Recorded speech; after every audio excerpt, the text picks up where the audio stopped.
I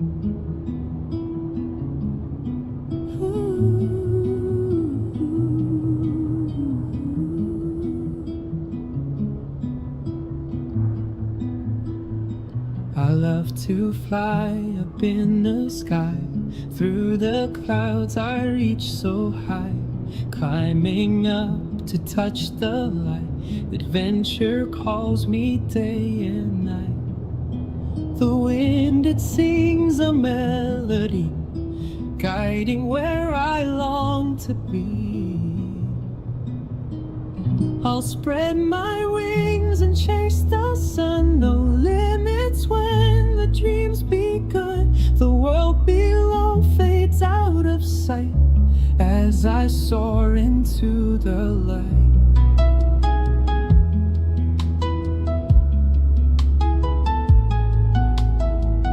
The stars above begin to shine, painting trails so bright and fine.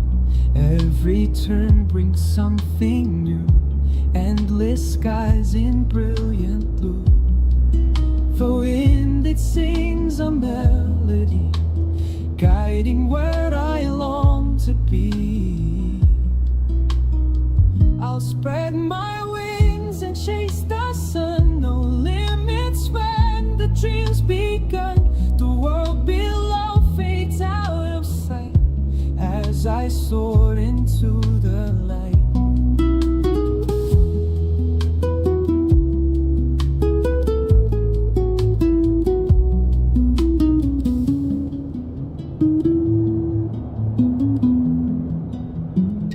I'll spread my wings and chase the sun. No limits when the drum's begun. The world below fades out of sight as I soared into the light.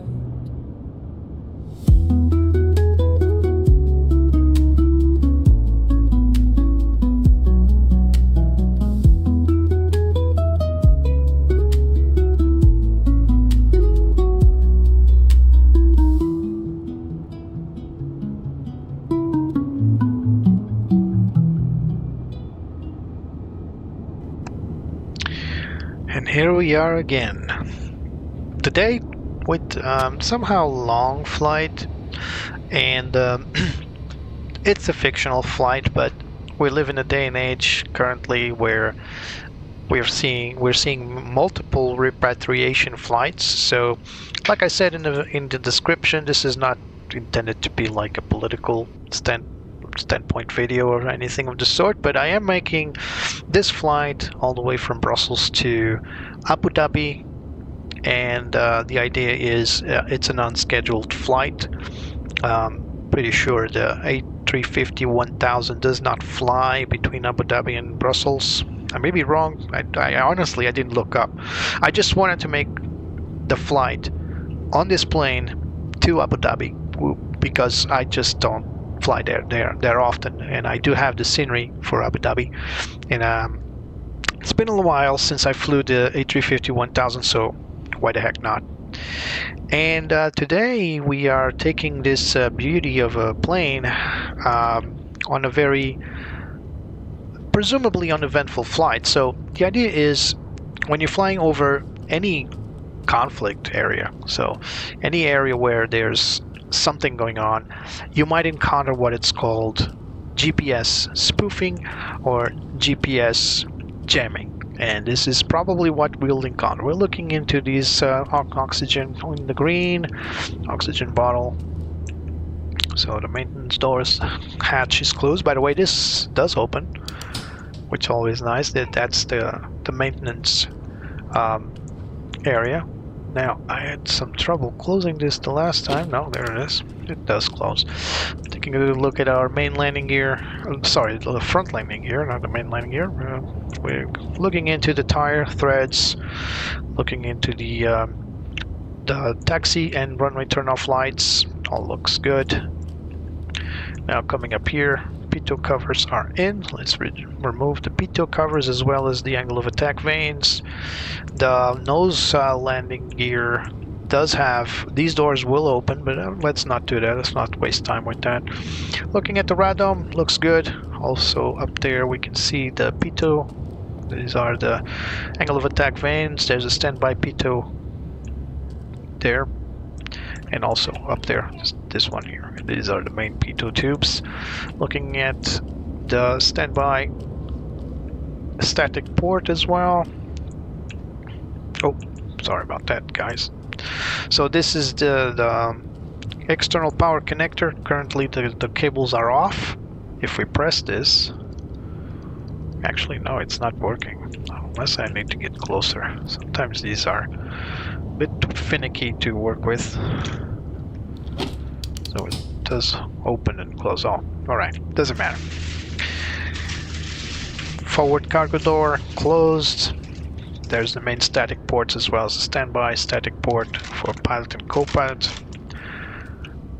There's the other oxygen reserve level.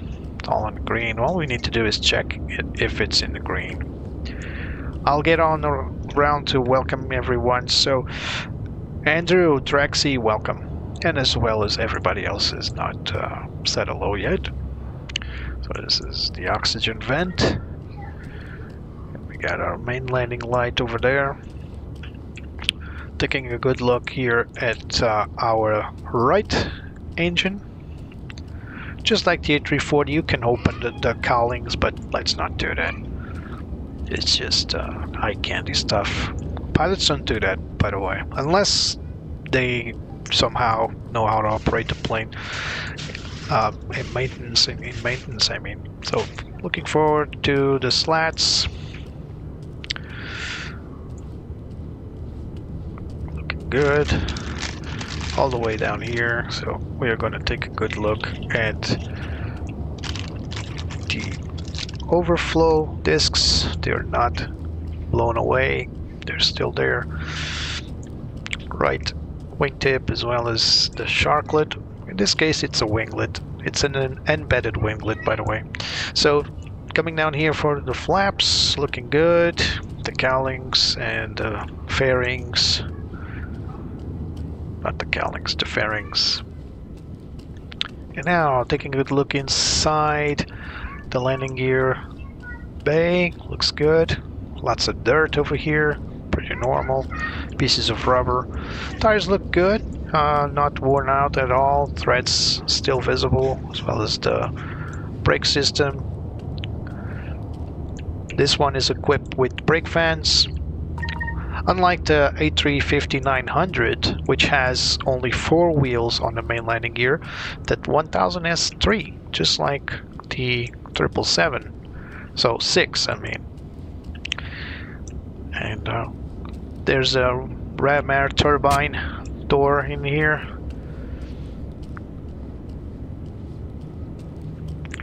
This is one of the outflow valves, looking good.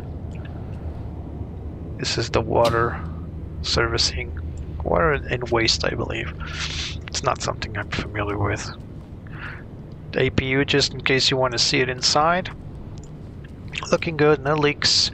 There's the horizontal stabilizer, and you'll notice that the A350 has this particular shape to the tail cone. It's a very particular shape. And there's the main, well, not the main, but the vertical stabilizer. There's only one.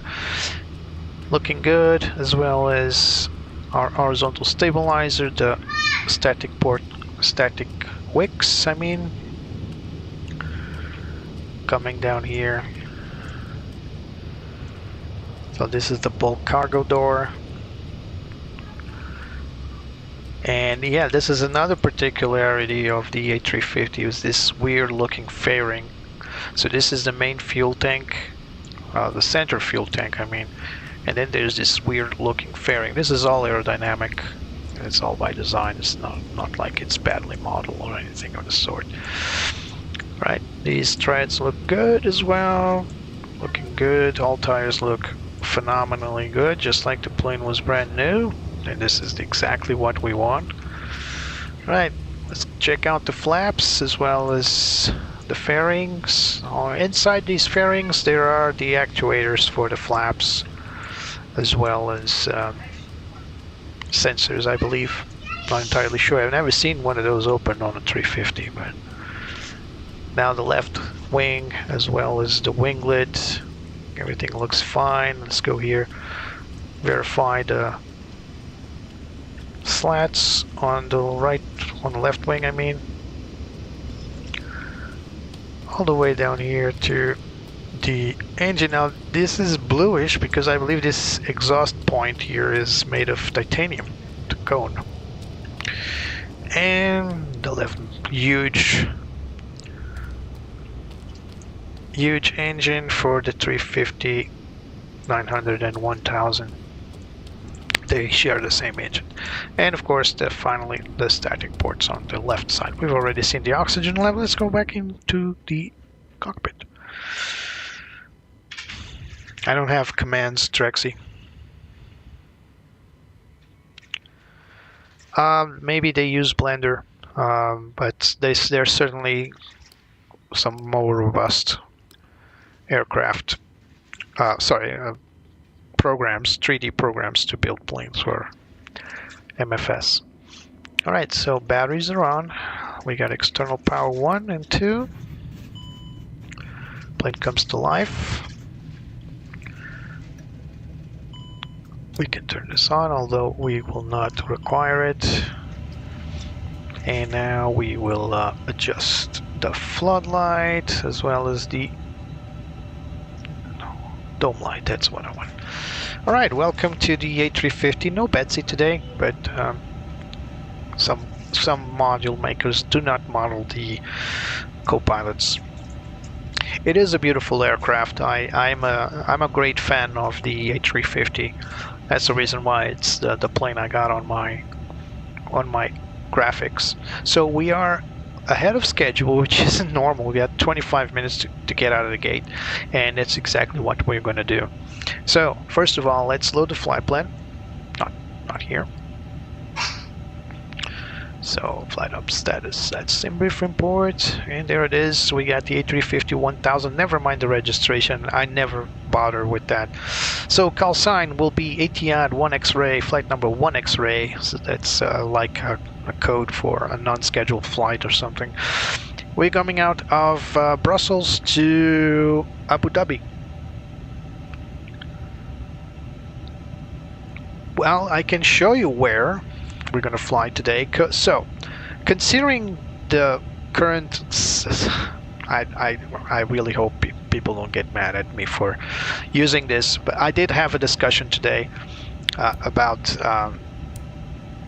where I was going to fly today. So I asked people not to make this a political thing, and definitely don't want to make it political whatsoever. I just want to fly there, that's all. And I saw it in the news, allows repatriation flights, and I thought, man, well, why not? That's all.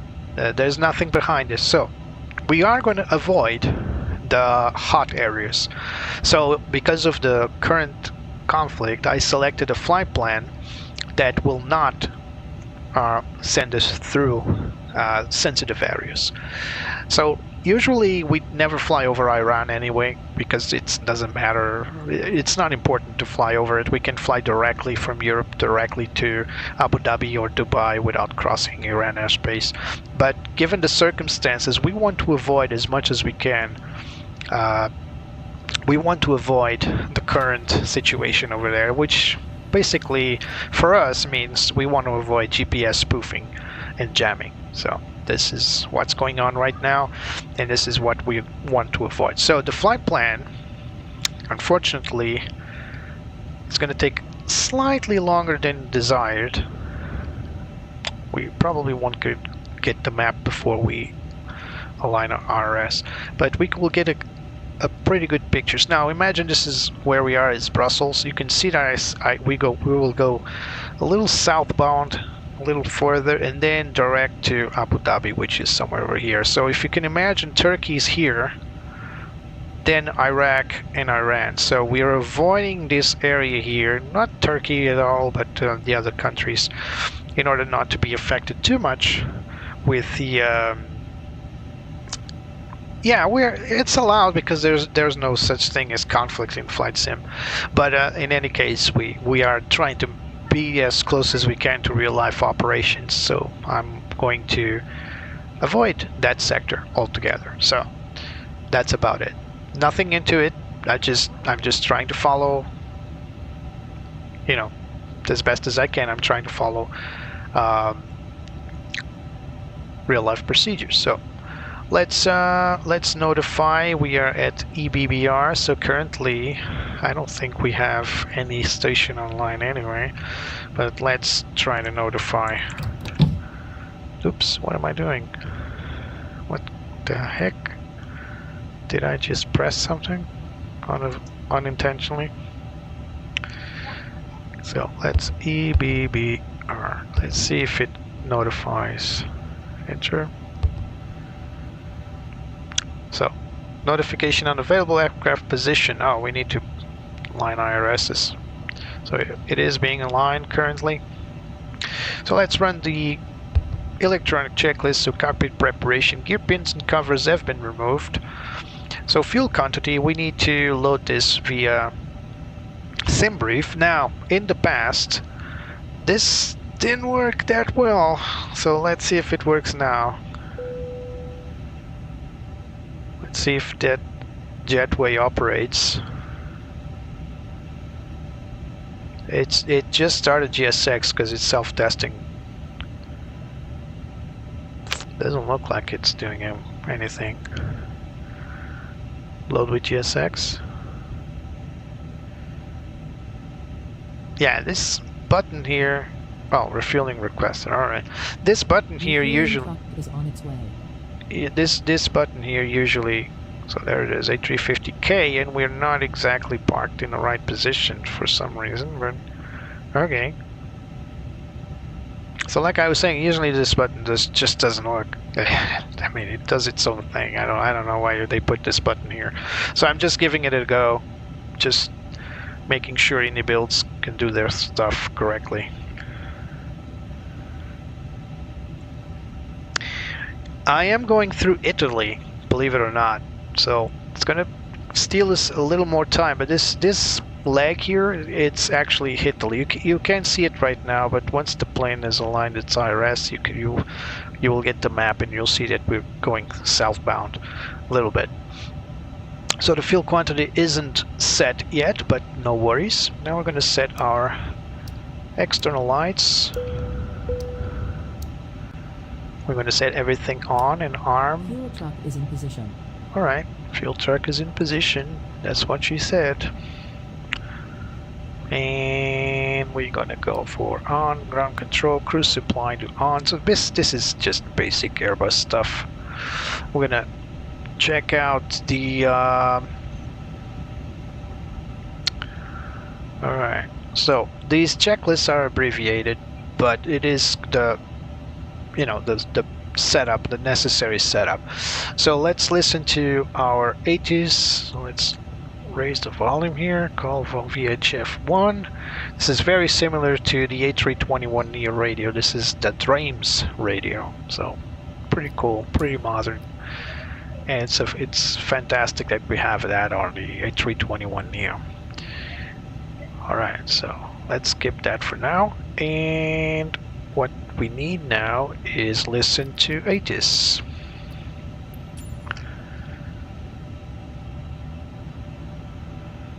You have information Zulu. So we got Zulu. National Airport information Zulu 2001 Zulu. Wind variable. Sea lane and visibility okay. Temperature 12.07. QN 81023. Landing runway 25 right, 25 left. Departing runway 25 right. Transition level 050. Numerous cranes in operation around Brussels National. Advise on the initial contact. You have information Zulu. Okay, we got Zulu. So let's go to ground now, because we're going to request CPDLC. So barrel reference is set. And we're just waiting for the fueling to complete. You can see that it's still fueling.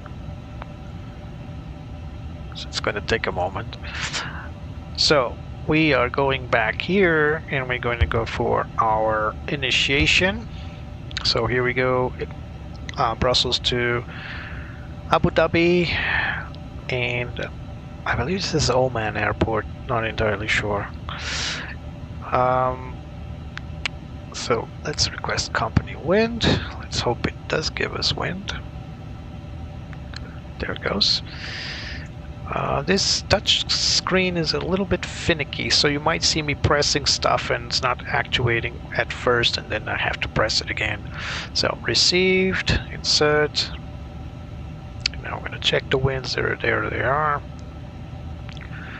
So now fuel and load. We're going to wait till the plane is actually loaded, and there's the wind data for climb and cruise. It's not loaded in cruise. Why not? Oh, it's waypoint sensitive. All right. Oh, that's cool. I didn't know this. This is the first time I'm seeing this, to be honest. I'm used to seeing just this single table. All right, let's go to our ATC com and let's try. So this is not available. That means that we can send requests and we'll get replies. So this is ATIS from, I believe, from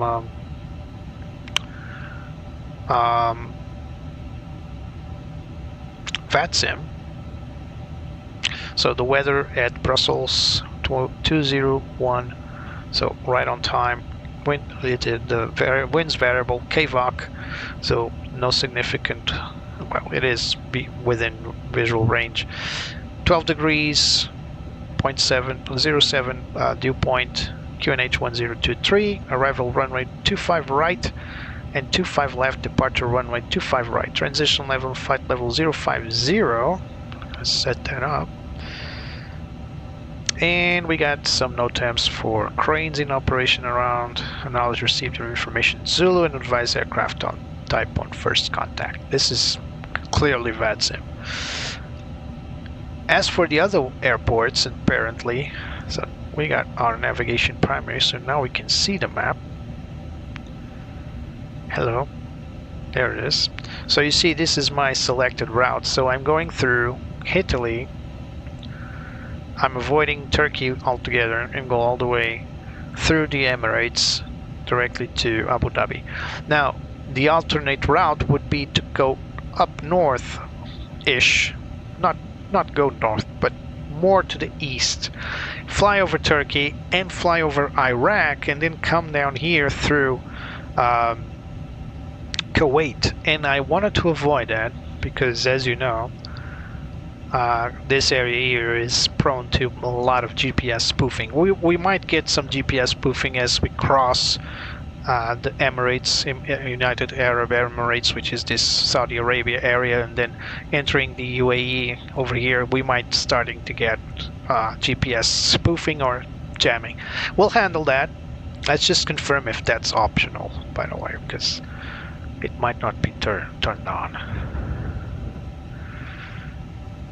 So where is that? GPS jamming, there it is.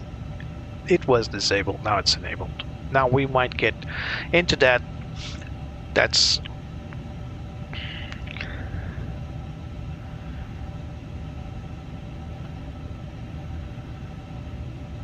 don't worry, Drexy, I'm not doing this for views. I don't get aggravated if people don't come and see me. Don't worry about that. And if there was anybody to worry about that, it would be me. So don't worry about that. All right. So we have our airplane in line. Let's try again. Request departure clearance. So we are at gate 211 Romeo. Oh, I need to press first. 211 Romeo. And we got Zulu. Alright, so let's transfer to mailbox and hope it works. So request pre-departure clearance, send. And it's been sent. Alright, so that's the little D8 DCDU, but well, it's just a mailbox there. It's a bit different from other aircraft. So what we did was just request a pre-departure clearance via Beyond ATC. Hopefully it works. So we can go return to list. This is for our destination. Alright, and let's just wait to see if we got on the alternate. It's not really important. So as we wait, we are going to continue with the checklists. So the fuel quantity, it's still loading. Actually, no, it's done.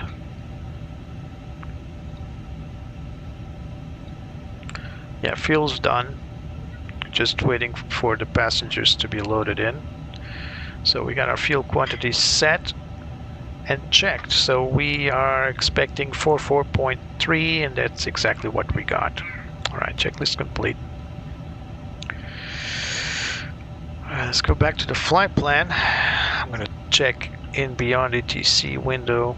Yeah, we have been cleared already, but it takes a moment to reach the plane apparently. So Beds is not here. I'm just concerned we're not loading passengers. So not sure what's going on here.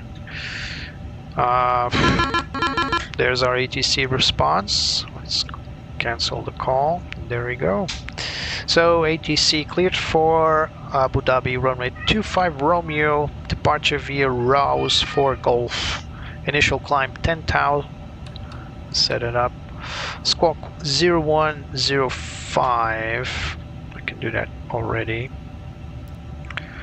0105. There's another way you can do this, by the way. I'll show you in a moment. Alright, so let's set that up. We can confirm Wilco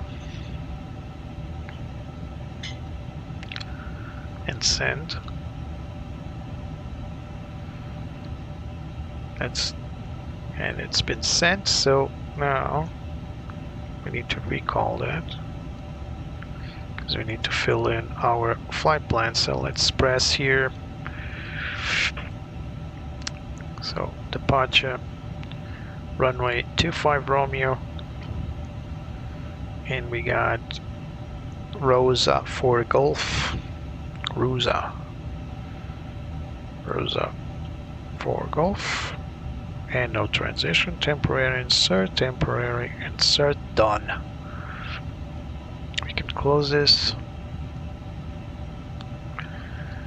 Man, this touchscreen. All aircraft be advised, information Alpha now current QNH1023. Come on. Alright, received clearance confirmed. Alright, so now we're gonna set this to flight plan. We are just requiring, thank you sir, we are just requiring the passengers to be loaded, and there's no way in my life I can make that happen without pressing the GSX menu. It just set it manually. So request boarding, where is it? There it is. Boarding requested. There's no other way to do this. I really, that button that I was talking about, it just doesn't work. So let's go for the terminal charts. And let's pin the related charts. So first of all, we're going to need the airport chart, of course. So where is the briefing? Briefing. Where is the...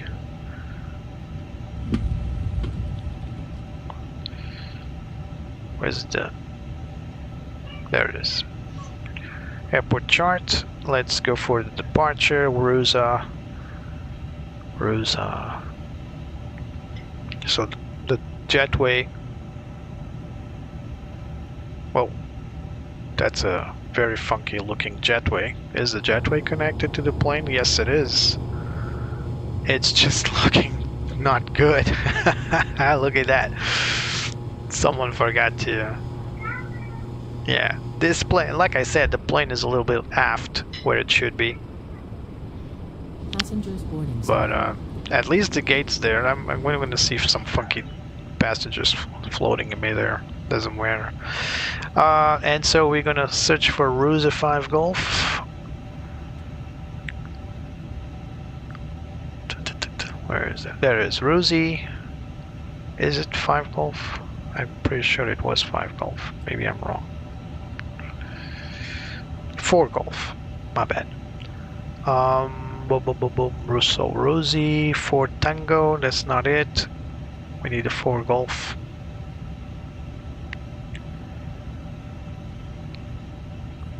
Ruse. So this is not it. Ruse 8 Fox. Where's the 4 Golf? Ruse 8 Fox. That is written there. I'm just not looking correctly at that stuff.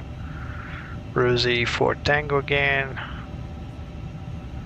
So where's the other Ruse we want? 4 Victor. 7 Lima. 4 Echo, 2 Echo, 4 Golf. There it is. But that's not Ruse. This one's Ruse. Alright. Got it. Alright, now we're pinned. So, what is this? What did I pin here? Doesn't matter. Alright, so we are standing right here. And we need to go to runway 25 Romeo, which will probably take us through here, and then 25 Romeo for the departure. Let's leave that for now. Oh, funky. You see, the same key that I used to look around is the same key that's used to pan the map, so that's why it looks funky. Alright, so forward and aft cargo doors are open. Let's take a look outside. Yeah, you see the passengers floating midair. The plane just needed to be parked a little bit forward. And the fact that this plane boards on left door number 2, this jetway should move to the L1 usually. So that's why it's all stretched to up. So don't mind the visual hiccup. Everything's fine. So everything's done. We got our clearance, so we can go for the before start checklists just for the memory items. Alright, so I got it. So currently we're gonna make a couple of tests on the aircraft. So first of all, with the APU is off, let's test the APU fire. So set up track IR here. Let me just look forward and center. Alright, let's go up. Let's test our APU. Actually, we're going to test everything. So engine 1, 2, and APU, all engines and squibs are turned on.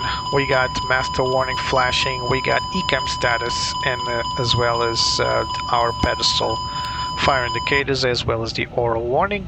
Done.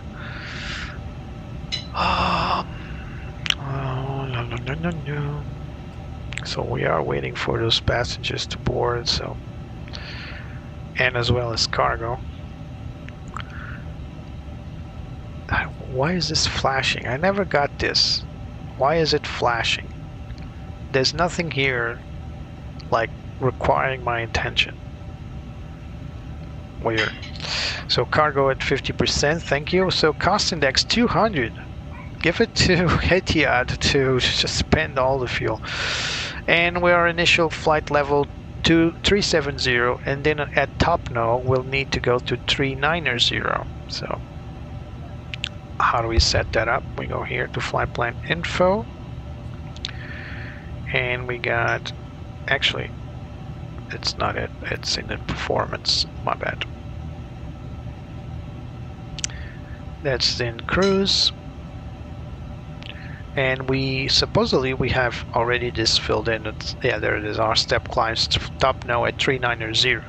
So at top no, I need to request flight level 390, and that's exactly what I'm going to do, because that will make us save fuel as well as probably avoid some weather.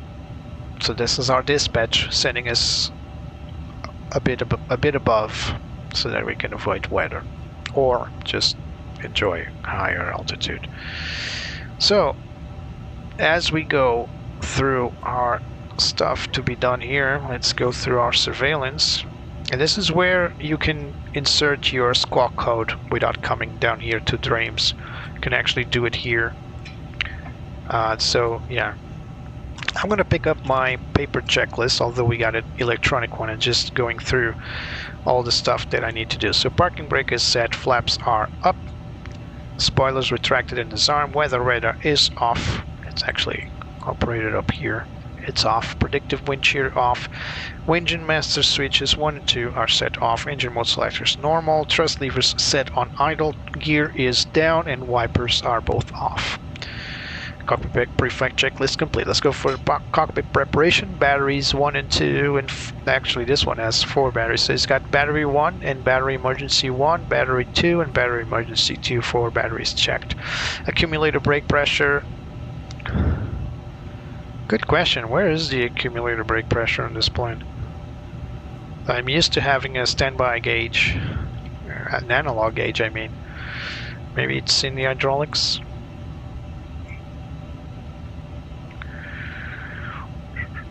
Wheel, probably. Yeah, there it is. There's the accumulators, digital, right there. Both accumulators, both sides, as well as the PSI. Nice on the brakes, so they are applied. That's why it's 100%. Nice. So, Airbus. Leave it to Airbus to simplify stuff. Cockpit lights as required. APU fire test has been performed. Crew supplies on. CVR. We don't have a CVR test button on this plane. It's been removed, I believe. I'm just checking it to confirm. Yeah, if there is one, it's not visible, so we'll skip that. ADIR set to nav. External lights, let's turn on the wing lights on and wing nav logo. No smoking and seat belts, no smoking and no mobile set on. Emergency exit lights are armed and unshaded lights check, not required for now. Window and probe heat is on, so it is this button here. Auto, sorry, APU is not available. AC temperature checked. ECAM page set to elect. Let's test the batteries. So it's going to be AC. No, it's going to be DC. Sorry about that. This one. All right. So battery 1 off. Symbology off. We got the ECAM. Jump on. Turn it back on. Back on. Amps are going to be reduced. Done. Battery 2. ECAM as well as indication on synoptics. Alright. We got 188 or 285. Alright, let's go for the backup ones. So emergency 1. Touch 9 Victor Kilo, day 204, taxi via Charlie 4, cross runway 01, continue taxi via Echo 3 in Sierra. And on. Day 204 via And Charlie battery 4, emergency cross runway 2. 01, continue taxi via Echo 3 in Sierra, Turkish 9 Victor Kilo. Emergency 2, synoptics as well as the master caution. Pressing the button, we need to check that fault light flashes and then turns off. I forgot about that. Alright. Batteries tested. Fuel pumps are off and engine fire test has been performed. Flight directors. So flight directors on these planes is a little finicky, so it's set on to constraints. Alright. Done. Barrel reference 1023, 1023 cross-checked. AFI set to constrain arc 10, constrain arc 10, and arc. Done. So radio has been set up, MCDU data. So we're still waiting for the weights to be concluded, but Still need to load 367 packs. This flight should be empty, by the way, so my bad. Hello, Aviation's Northern.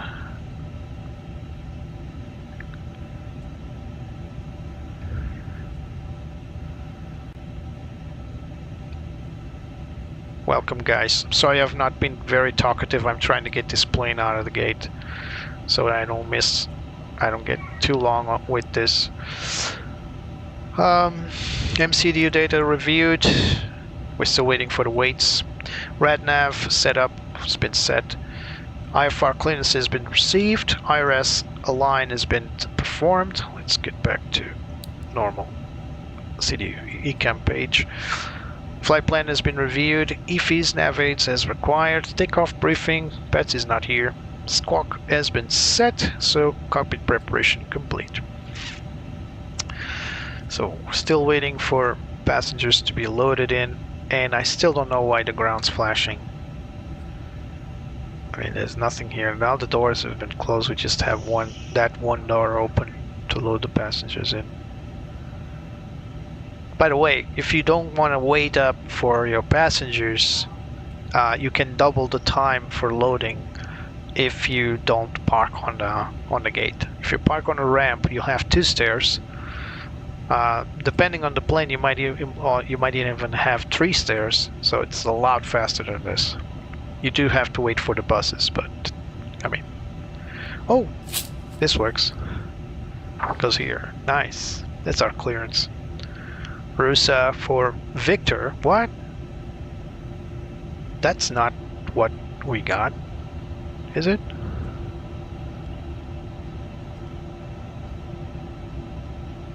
I'm pretty sure we didn't get the Victor.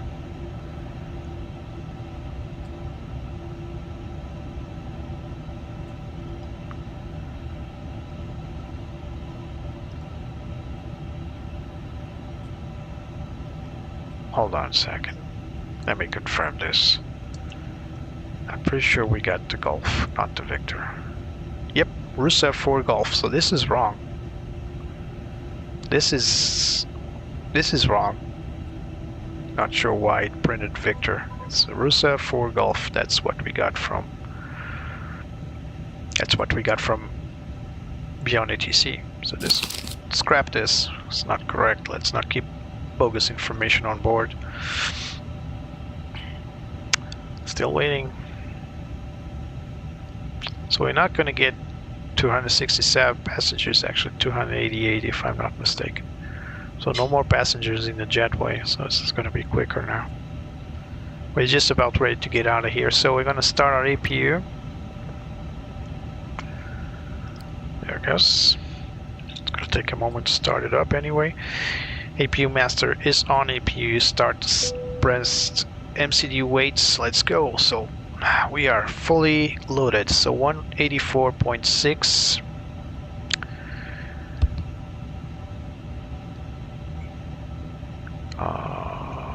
Fuel and load.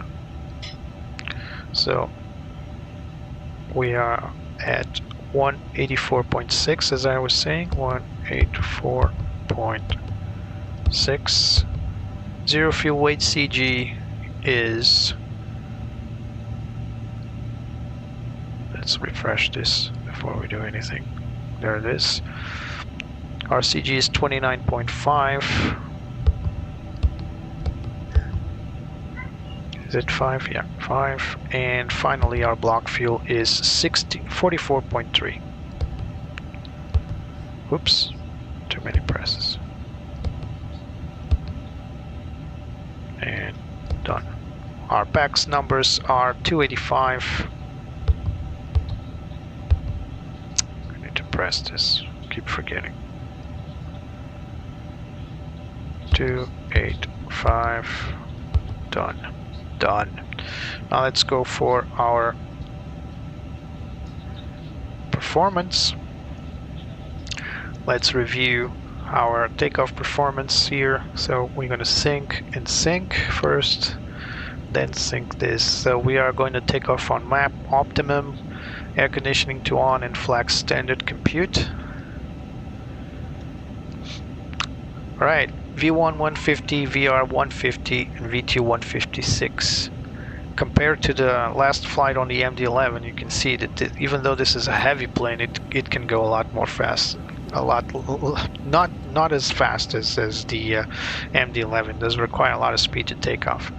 So anti-ice. What's our outside temperature? 11 degrees. We're right on the verge of requiring engine anti-ice. Will not require that for now. We're going to flex 68. Let's leave that on that page, and let's request push and start because we're fully loaded. Let's bleed our little buddies here. So push back and start up. Let's request from ATC first. Etihad 1 X-ray heavy, 8211 radar, request pushback. Etihad 1 X-ray heavy, Brothers That ground. Rosa for Victor right there again. Position, Etihad 1 X-ray heavy. We can't push yet. There's probably a plane behind us. Let's take a good look. Yep, there it is. That's the other A350, by the way, from Ethiopian. That's a 900, by the way. Etihad 1 X-ray heavy, Brussels ground, pushback and engine start approved, face northeast. Face northeast. Start approved, face northeast, Etihad 1 X-ray heavy. Alright. Do we have our gate agent? Yes, we do. So let's go for the ground connections. Our APU is connected, so we no longer require external power. And we can... Hello, Captain. We are ready for pushback. Parking brakes on, so remove the chocks. Again, this continues to flash, don't know why. Cockpit door closed. Is it closed? It is closed. Let's lock it. Departure checks completed. Bypass uncertain. Is it corrected? Oh, this is the takeoff data. Nice, thank you. And now we got steering pin has been inserted, transponder set to auto. We go to ATC, sorry, surveillance, and now we're gonna set this to auto. And TCAS on standby. Let's set this for above. And we are going to set the clock once we start pulling out of the gate. Just waiting for it.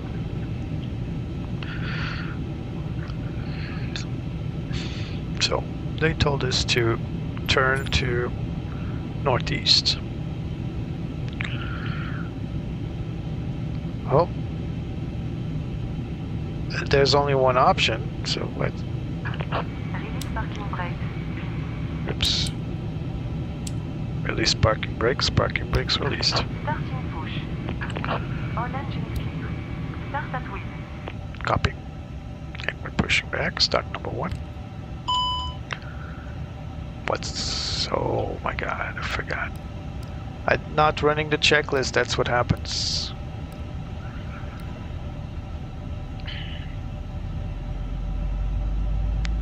The levers are not online? Yes, they are. That's odd. Before start checklist, parking brake as required, takeoff speeds and thrust have been set, slides are on, done, and nose wheel steering disconnected, memo checked, checklist complete.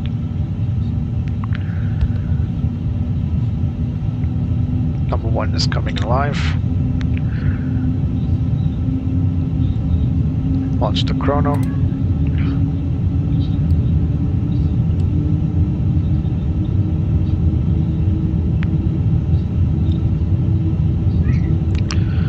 One's available, start 2.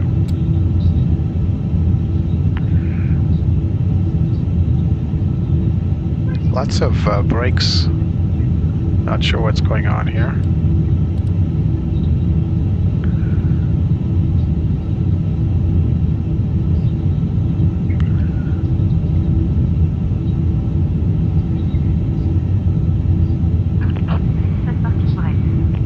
Parking brake set. Waiting your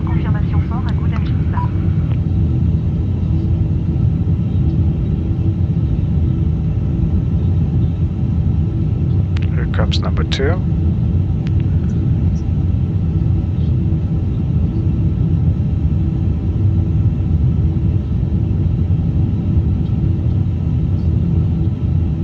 And let's just call it in, tell him to disconnect. We need to get out of Dodge. Cockpit to ground. We have a good engine start. You can disconnect. We might get into trouble with the pushback and the taxi because they told us to push to the northeast, but we only had east, so I'm pretty sure this is the northeast, so. Number 2 available. Set back to norm. APU bleed is set to off. Actually, not this one. Turn off the packs. APU bleed off. And now master switch off. NTI is not required. Bypass PA. That's a very good accent there. Before taxi checklist, auto brake set to max. So this plane is just auto brake on. Spoilers set armed.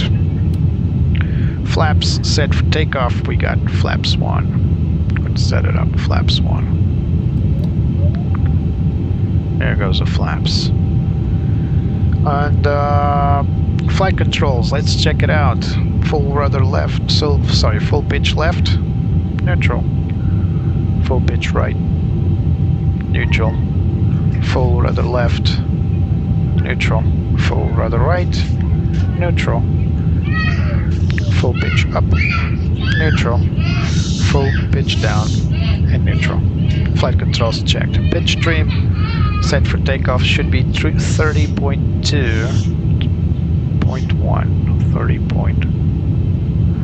30.1. So I need to go back into my performance and reset that pitch trim correctly. So where did I put that? Yeah, 30.2. It should be 30.1. 30 point. Oh, sorry, my bad. Oh, flaps 2 actually for takeoff. Flaps 2 set. Alright, we're ready to go. Where's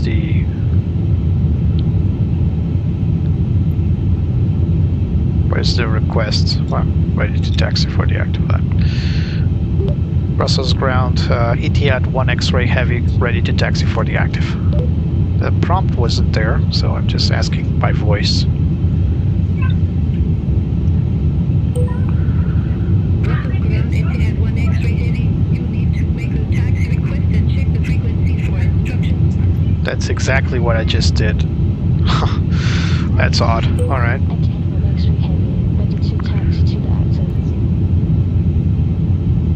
Etihad 1 X-ray heavy, runway 25 right, taxi via Tango in 8 Mike, in 6 Echo 6, cross runway 01, continue taxi via Foxtrot 5 Whiskey, cross runway 01. Runway 25 right, taxi via Tango in 8 Mike, in 6 Echo 6, cross runway 01, continue So, taxi via Foxtrot in 5 8, Whiskey, cross runway 01, Etihad 1 X-ray heavy. then Echo 6, I'm going to need to cross runway 01, then via F5 and W to go to runway 25 Romeo. Alright, so first of all go forth, then in 8, then Mike in 6, what? In 8, in 6, whoa, that's a very weird taxi move. Alright, let's do that. Alright, we're ready to go. Let's call our purser, tell her that we are on a move, and let's turn on the taxi lights. Let's go. Parking brake off. We don't have any gear below. Our nose wheel steering has been disconnected. So let's go. And we're rolling.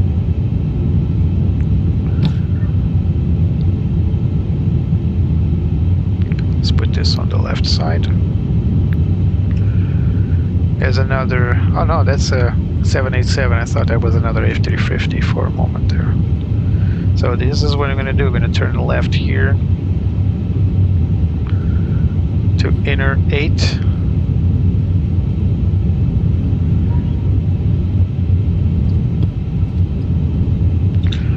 Taxi checklist, nose lights set on, strobes set to auto. There's they are. Parking brake is off, and takeoff config. We're gonna press and hold. Checked. Alright, now let's go to inner 8. It's this one right here. There you are. This plane is very, very responsive on the ground. And I'm told by an actual A350 captain, this corresponds to the truth. The plane is very agile for its size. And remember, this is a 1000. This is the longest plane out there on the Airbus A350.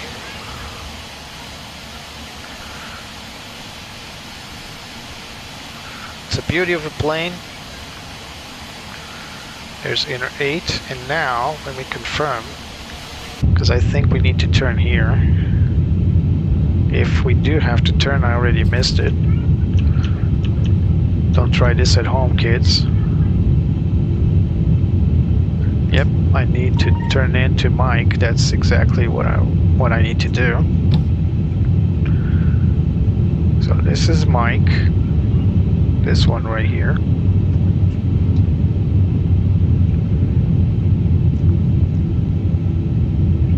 If you had any doubts, we were in Brussels. There's the Brussels airport logo, and there's also Brussels Airlines there.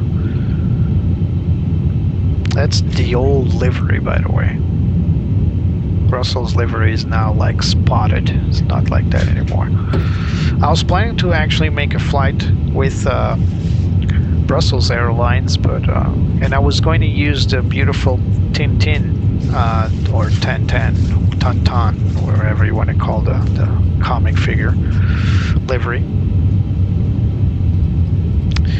Yeah, it does. As one, there's a 25 Lima, 25 Romeo, and this other one, 19er. Right now we need to turn to out 6, so it's the last turn to the right.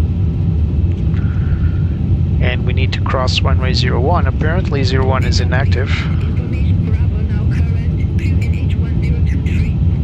Because they're not telling us to hold on 01, so we can continue through 01.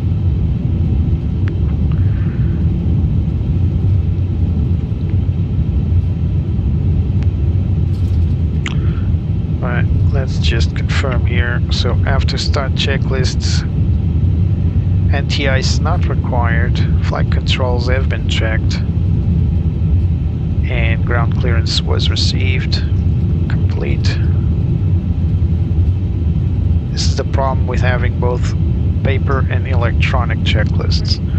Flap settings, set flaps 2, and radar on the taxi. Oh, this is a bit different. So now we need to cross to runway 01 through here. So weather radar set on, that's what they're telling us to do at least. So this is what we'll do. I don't really like crossing runways like this, but AGC did clear us, so that's 1901 we're crossing to that other side. So no planes incoming. Not at least that we can see. Remember, this is a big plane, so take your time.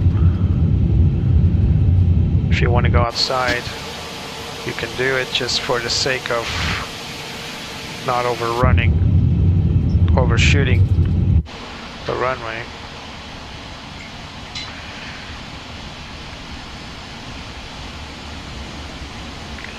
And now we need to turn left towards runway 25 Romeo. Right here. 25 Lima, I mean, sorry. That's Whiskey 4. So that's just going through Whiskey.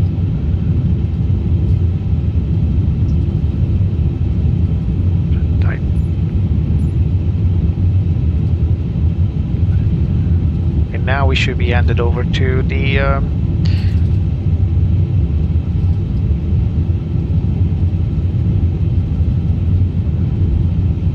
no holding point though. So we're just gonna carry on with Whiskey 4-1. We could go through Whiskey 4-2, but we're not giving that instruction.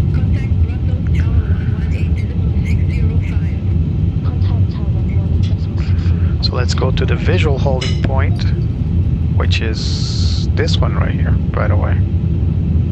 Let's hold here. Let's prep our plane for departure. So ECAM status no blue. We got everything checked out. We got our radar and surveillance system is set to SIS-1. TCAS set for above. We are good to go. Let's go for the before takeoff checklist. Cabin crew notify. External lights will set on once we cross into the runway. Nose wheel lights on this plane. We don't have nose wheel lights. Oh, you do have to take off. NTIs as required, not required. TCAS set for above and TARA. We can set that up right away. So let's just go here to surveillance and default settings. Just a shortcut. Done. Set for above. TARA just set to above. Weather radar is on. Weather mode not required for now. And takeoff memo no blue. So we're ready to go. Let's call it in. Brussels Tower, Etihad, 1 X-ray heavy, ready for departure. Etihad 1 X-ray heavy, Brussels Tower, 1250 at 2 runway 25 right, clear for takeoff. Runway 25 right and cleared for takeoff. Clear for takeoff.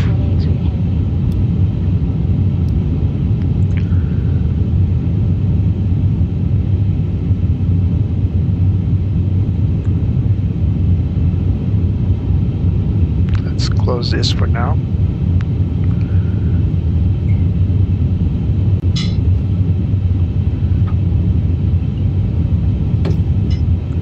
No planes incoming. That's the co-pilot's job, by the way. I can't look through the fuselage.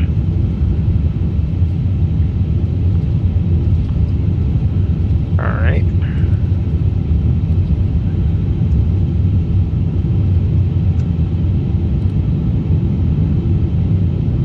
Good to go. All set. And this crap keeps flashing. I hate that.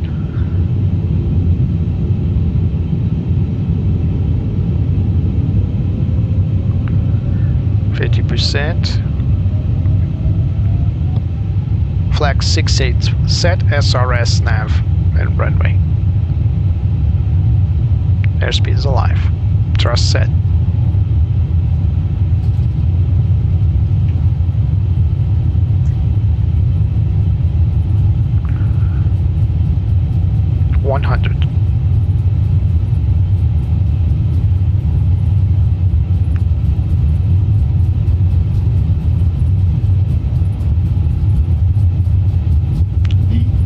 Rotate.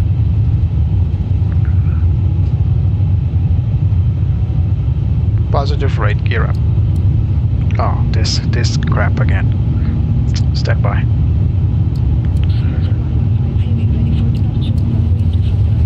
Sorry, my bad. I need to press the... I need to change the...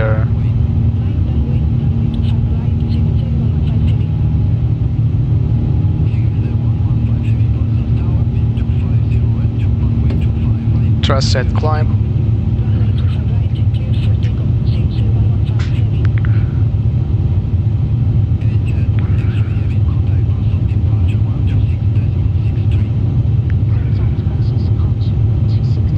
Can barely hear ATC now.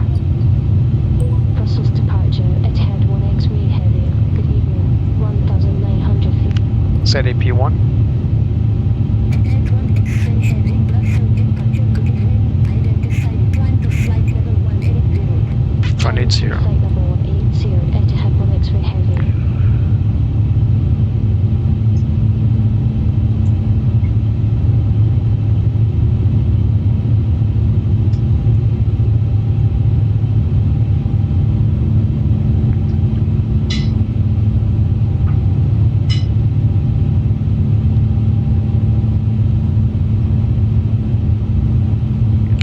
forgot to perform the lineup checklist.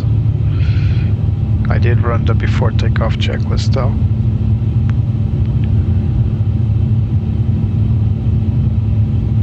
Speed check, flaps 1.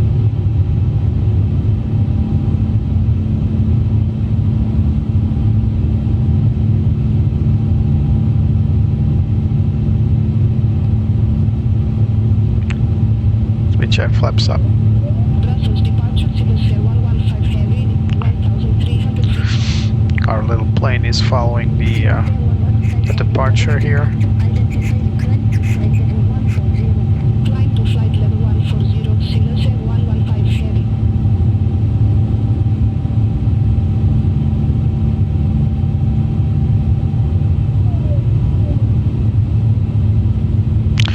After takeoff checklist, gear is up, flaps retracted, spoilers disarmed, thrust set to climb, autopilot as required, nose wheel lights set off, runway turn off lights this plane does not have. After takeoff checklist complete. We are keeping the constraints at flight level 060 at our next waypoint, which coincides with the charted constraint here, flight level 060 at Holdenberg VOR. That's exactly where we're heading. Let's zoom in here a little bit for your viewing pleasure. So our climb rate is a little slow. We're only at 1,600 feet per minute. QNH set standard. Set standard and cross-checked. Climb checklist. Barrel reference set standard above transition. NTI is not required. EFIs as required. Weather radar continue. Climb checklists below, above the line complete.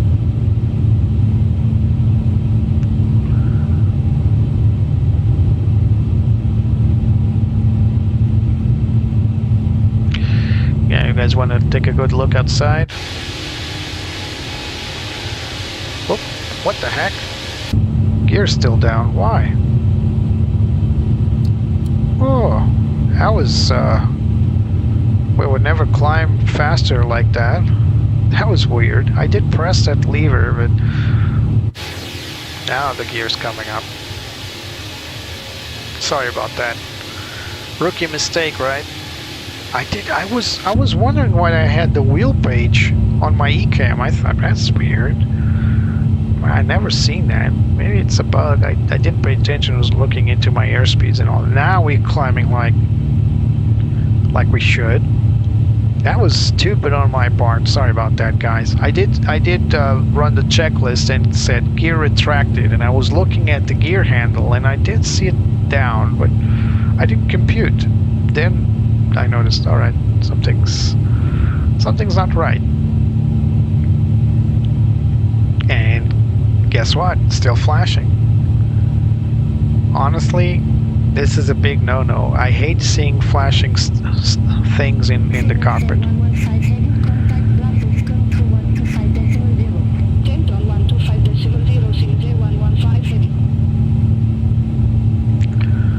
All right, so we have been clear flight level 180. This is what we are accomplishing right now. After this, we'll make a right-hand turn and then we'll go directly to Italy. Beautiful flight today, no clouds, pretty clean.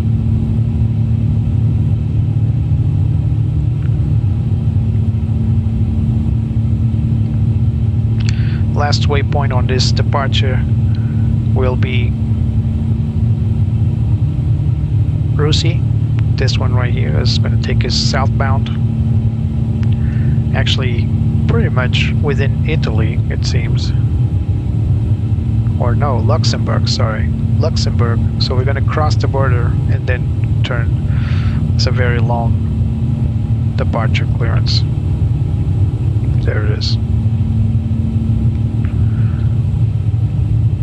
It's going to turn off my track IR so I don't move my head that much.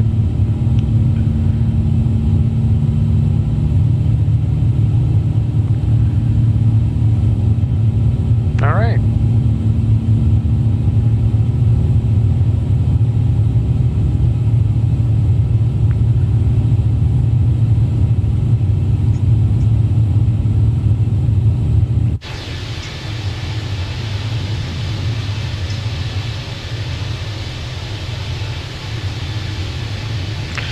As usual, I will time accelerate this flight.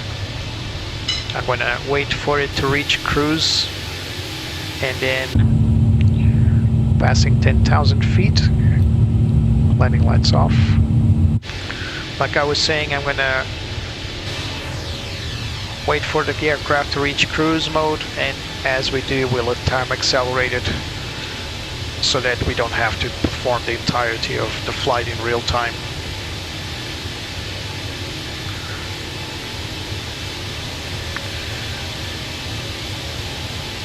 Yeah, oops, Trexie.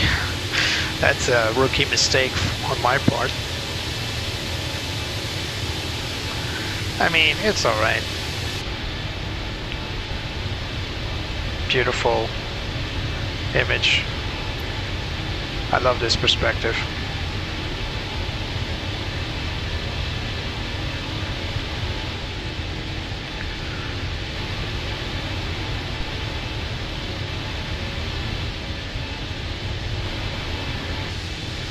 You can say whatever you want, man. The A350 is a beautiful plane. I'll tell you. Give me a moment. So our flight today should take us 3 hours to reach right there. So UTC, oh no, not 3 hours, sorry about that. No, that's the UTC time. So it's gonna take us, actually, should take us about 4 hours, 4 to 5 hours, but I'll time accelerate it. We'll shorten that up real quick. So after we can turn off the mobile and the seat belts, just leave the no smoking. Etihad 1 X-ray heading contact Brussels control 125.0 Ablanco. Contact Brussels control 125.0 Etihad 1 X-ray heavy.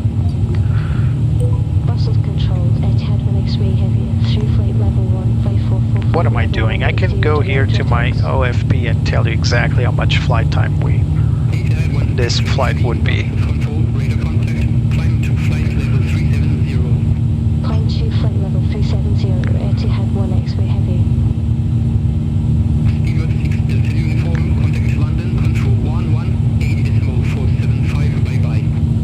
Contact London, control 118.475, speedbird 6 Delta uniform. Correction 56, clean low. Sorry, I'm just looking into the step climb, so top no. I need to set that up for top no. So as for flight time, so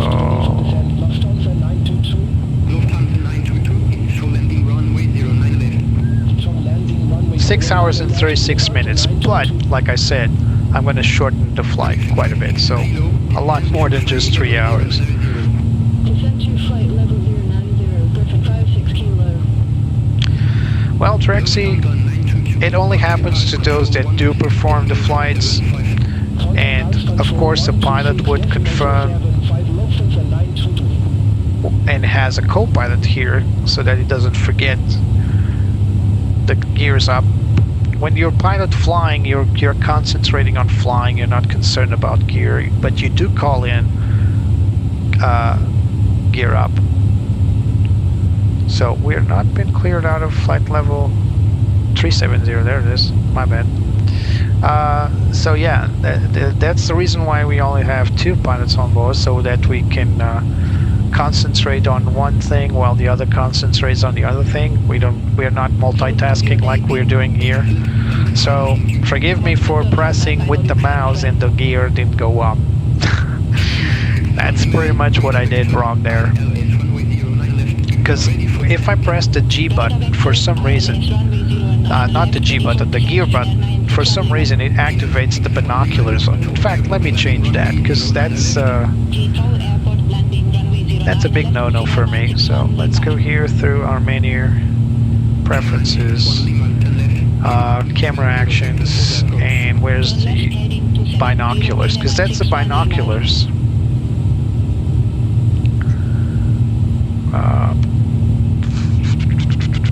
Where's the binocular preset?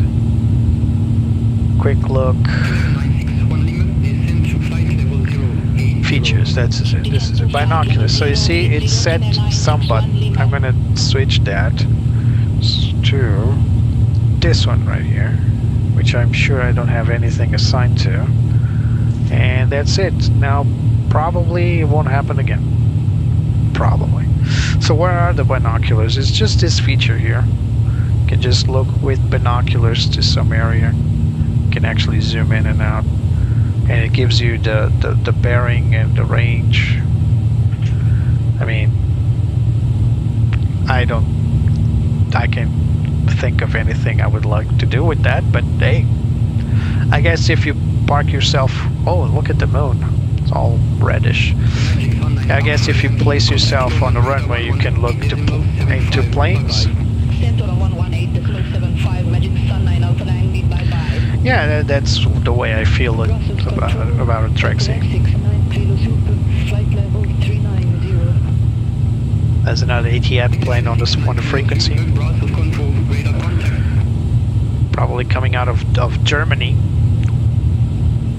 Or maybe the UK. It's more likely coming from the UK.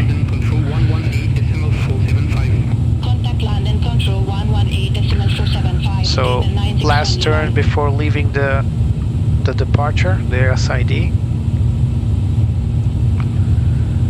and we'll be crossing Italy airspace, sorry, Luxembourg airspace in a moment. So we have Luxembourg ahead, behind us is Belgium, and to our left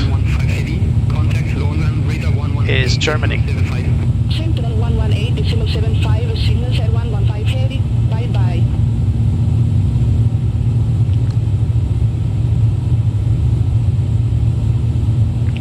Belgium, the Netherlands, and Luxembourg form what we call in Europe the Benelux, which is the combining of these two countries. They share like common interests in economical trading. Andrew drops in and out. He has other channels to manage, so. But yeah, sometimes he falls asleep. Kid you not. Alright, so I'm going to make a small break. I'm going to set the time acceleration to 4x so we can accelerate to flight level 370, and I just need to monitor. So we need to step climb at top no, so I need to pay attention to top no, which is right here. So after top no, we'll need to climb flight level 390, so I need to pay attention, but it's gonna take a while for that. So I'm not really concerned of missing it, but we need to come back to this in a moment. So it's not that it's all already after Verone, so probably can see it already. Yep, there it is. So this is our top of climb, and then there's over there. No, we're not there yet. That's tube off, not top no. So it's going to take a while. So I'm going to time accelerate now, making sure that I pay attention to where I need to climb. As you can see, we're still in Brussels air traffic control. I'm not sure Luxembourg, being so small, has its own ATC? Probably not. Identified. Climb to flight level 329. Climb to flight level. You don't need a passport to cross European countries, Drexy, unless you're a foreigner, of course. If you're outside the EU, yes, you need a passport to enter and leave, just like any other country. But if you are a EU citizen, you do not need passports to cross borders in Europe. So here we are. This is. Let me zoom in a little bit.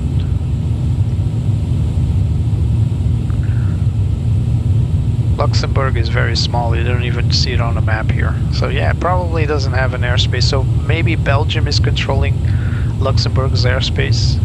The green lines are the airspaces. So this is France. We will be crossing France. I believe this is not Paris control. Paris control is here, so this is probably not Paris control. And then we're going to go through Switzerland and then Italy. So I'm going to cross almost all Central Europe countries.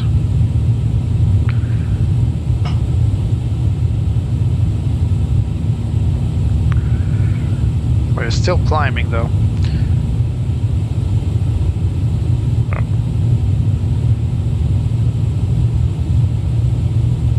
That's Tupov, that's not the one we need. It's going to take us about an hour to step climb. Alright, let's go to, let's time accelerate this baby. And let's go up to 4 and auto. Alright, sim rate accelerating. So 4 times the normal speed. We should have like a 2-hour cruise, something like, maybe less than 2 hours. Well, it was their choice, Drexy. It was really their choice, so no point crying over spilled milk, right? Spilled milk, that's no point. So we're 4 times time acceleration. Let's go to Reims control. Contact Reims control. That's the French eastern side air control. Etihad 1 X-ray heavy. Good evening. Ah, Andrew's is awake. So guys, I'm gonna be making a little break here. If you guys want to speak, be my guest. If you want to ask anything, I'll be just with my mic off. Have a good evening. Center on 127.6, Swiss 1 Kilo Lima. Have a good evening.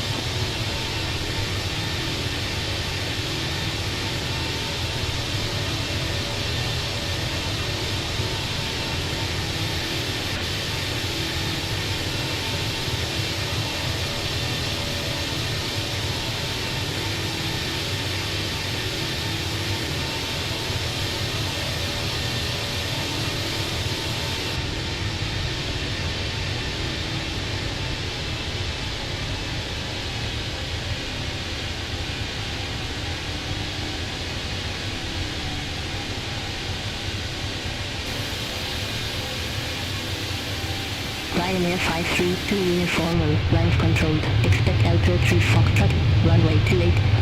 Expect altitude Foxtrot, runway 28. Ryanair 532 uniform.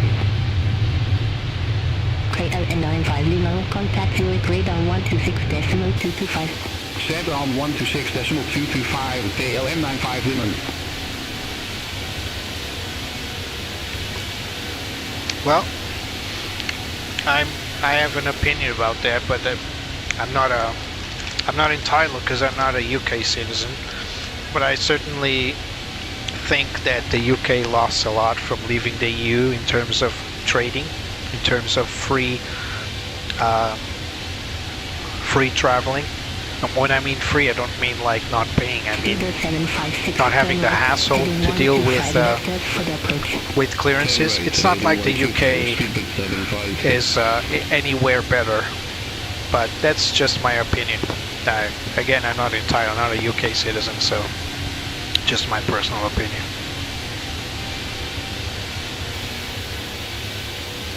KLM 53 Charlie, ground control. Expect a 3 roll out, runway 22. Expect a 3 roll north, runway 22, KLM 53 Charlie. Speedbird 756, descend to flight level 090. Descend to flight level 090, speedbird 756.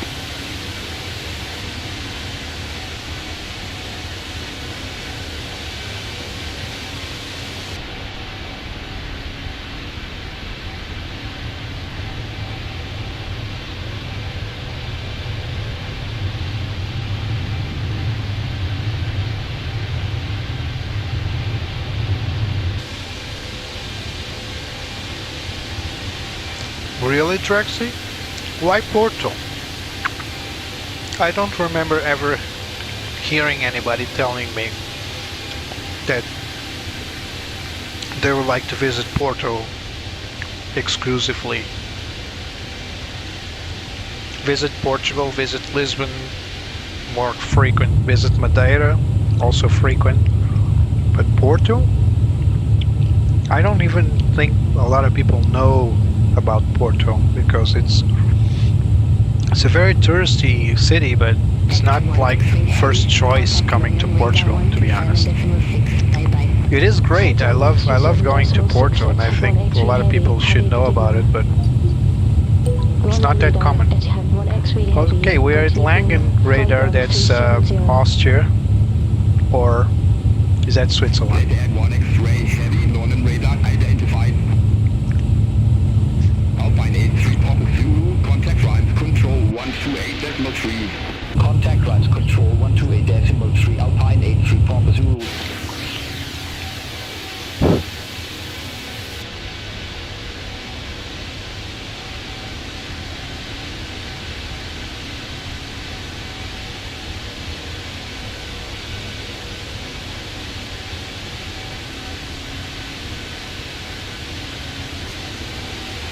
Ethiopian 733 heavy, contact Zurich radar 126.225.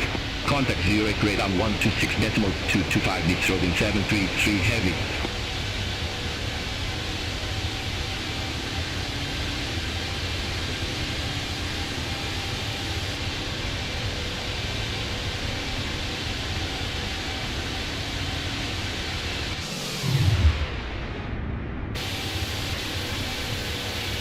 Swiss 1 kilo, no contact Zurich radar 126.225.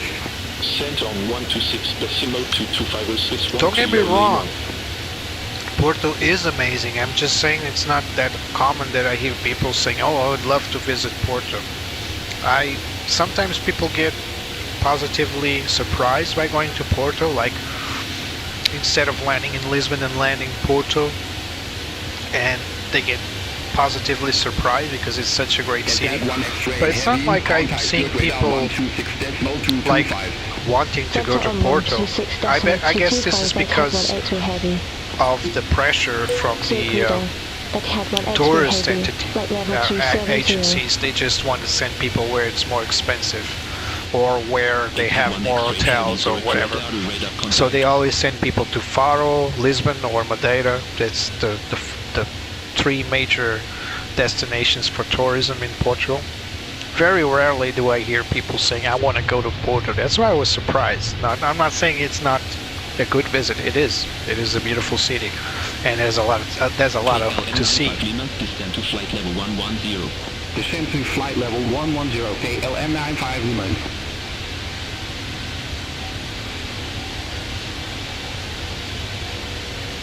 Swiss 1 kilo Lima, contact Zurich approach 125.955.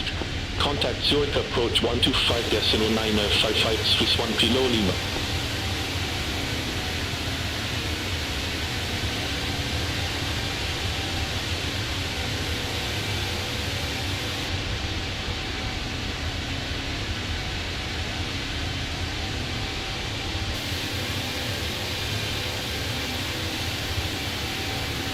Etihad 1 X-ray heavy, contact me on radar 124.925, bye bye. Center on 124.925, Etihad 1 X-ray heavy. We're on radar, Etihad 1 X-ray heavy, flight level 270. They have one X-ray heavy, the new on radar identified. I'm just saying, Faro is very expensive. Very expensive. Way too expensive, in my humble opinion. Faro used to be such a nice place, such fairly cheap space. Look at that, that's Milan down there. Beautiful. Look at that, looks like a huge spider. Like I was saying, Faro used to be great, but it just became very expensive these days, unfortunately. So it's built for tourists, and it wasn't supposed to be like that. And when I say built to tourists, that's not necessarily a bad thing. But once you like create the whole industry around the fact that you're expecting people coming from the outside, other countries, and they will pay premium, you should have a premium experience, and that's not what happens all the time. I keep hearing people telling me, oh, I went to Faro and it was super expensive and it wasn't that really big of an experience. People have told me they can go to southern Spain and pay less and have at least the same experience, and sometimes a better experience. In my humble opinion, Faro is a money grab.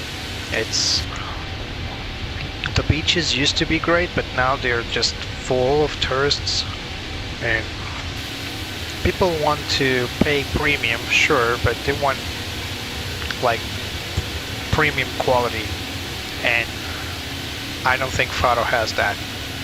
You want premium without paying that much, maybe paying as much as going to Faro, but if you want premium and actually quality of, you know, nice beaches and beautiful weather, especially in the summer, I suggest either Madeira, although Madeira is getting a little more expensive now, or if you want to really visit somewhere magical, that's the Azores. The Azores Islands. There are places in the Azores where you can, where it's premium and you feel like you're feeling like you're exploring something there, and it's beautiful. It's beautiful out there. Try the Azores if you want something, a different experience. Descend to flight level 160. Descend to flight level 160, reference 1266. Alpine 3580, new on radar, expect number 3 X-ray, runway 35 left. Expect number 3 X-ray, runway 35 left, Alpine 3580. Alpine 3580, number 3 X-ray, runway 35 left, report ready for descent. Number 3 X-ray, runway 35 left, ready for descent, Alpine 3580. Alpine 3580, descend to flight level 180. Descend to flight level 180, Alpine 3580. Alpine 3580, descend to flight level 090. Descend to flight level 090, Alpine 3580.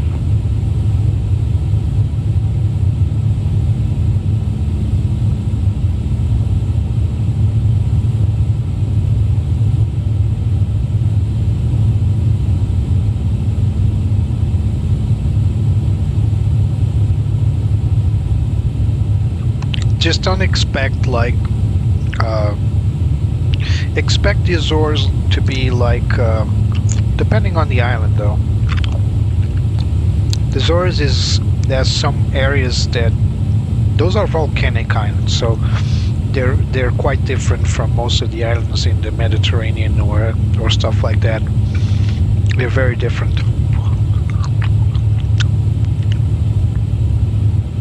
We are at,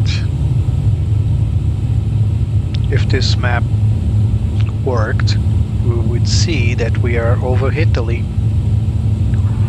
but the map is failing as usual. Alright, much better. So you see, we're flying over Italy, and we're going to cross the entirety of Italy, by the way, which is really cool. We've been in Italy for quite a while. So Rome is going to show up. There it is. There's Rome. Big blur of light. Right for on runway 16 left, Ryanair 90 Alpha X-ray. Ryanair 90 Alpha X-ray, right for runway 16 left, report ready for descent. We're over Firenze. Left, ready for descent, Ryanair 90 Alpha X-ray. I just wish this map wasn't destroying. I mean, I can reduce the brightness. Yeah, much better. Alright, so we're crossing the entirety of Italy right now.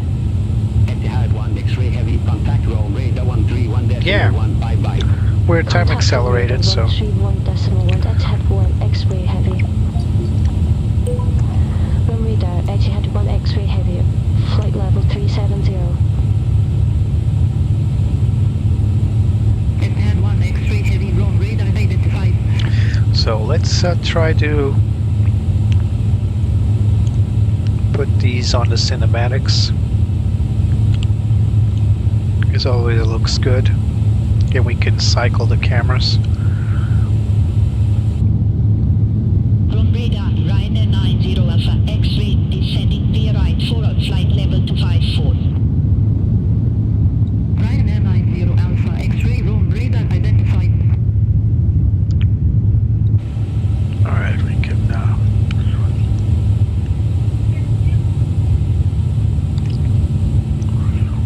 can add this one as well. Just add a little more variety. Alright, this needs a lot more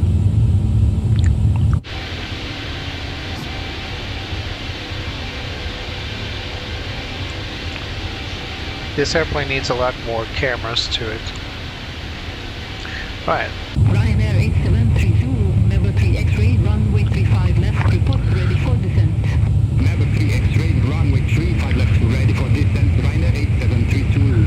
Ryanair 8732, descent to flight level 180. Depends on what you want to do, Trexie. San Miguel, the big one, is more like cosmopolitan. The other islands, the smaller ones, depends. If you want to go explore, there are tours over the islands, so you can fly towards San Miguel and then take a tour to the islands. And there are small planes doing those crossing the islands, or you can take boats, depending if the weather is good. It's a cool experience to watch the whales or visit the volcanic artifacts like the volcanoes and the what's it called, the you know, everything related to volcanoes. And there's some very interesting wildlife, and if you like scuba diving, it's one of the best places in the world to do it. You just need to be careful, like everywhere else. But the Azores is a pearl, and it needs to be discovered.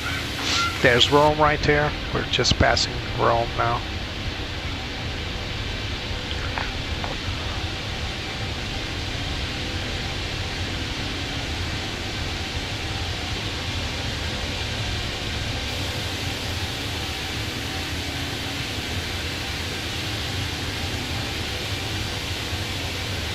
Ryanair 8732, contact me on radar 124.925.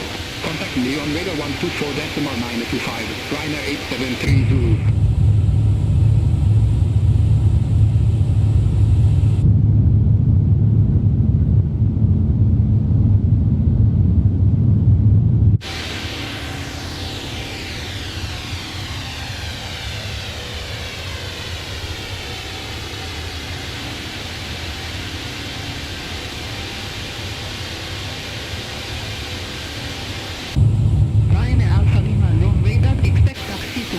Runway 08.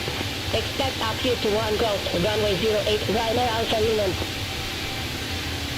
Reserve 3 Alpha Zulu, contact Roma approach 130.9. Contact Rome approach 130.9 with the 3 Alpha Zulu.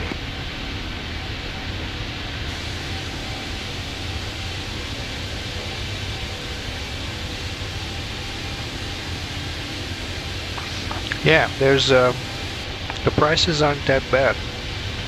At the worst possible scenario, that's what I want to say.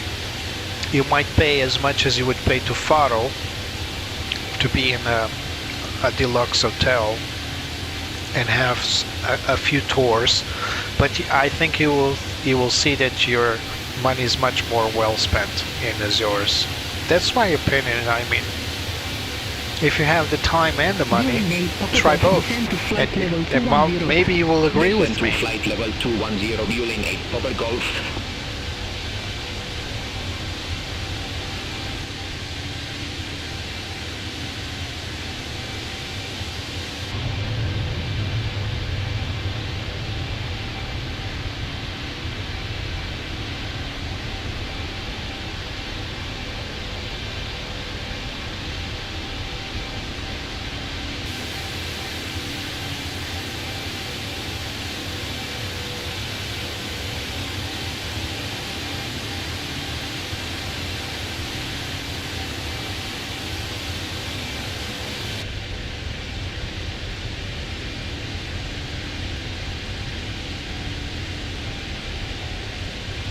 Etihad 1 X-ray heavy, contact Brimsey military 129.775, bye-bye. Delta on 129.775, Etihad 1 X-ray heavy, bye-bye. Brimsey military, Etihad 1 X-ray heavy, good evening, flight level 370. Etihad 1 X-ray heavy, Brimsey military, radar contact.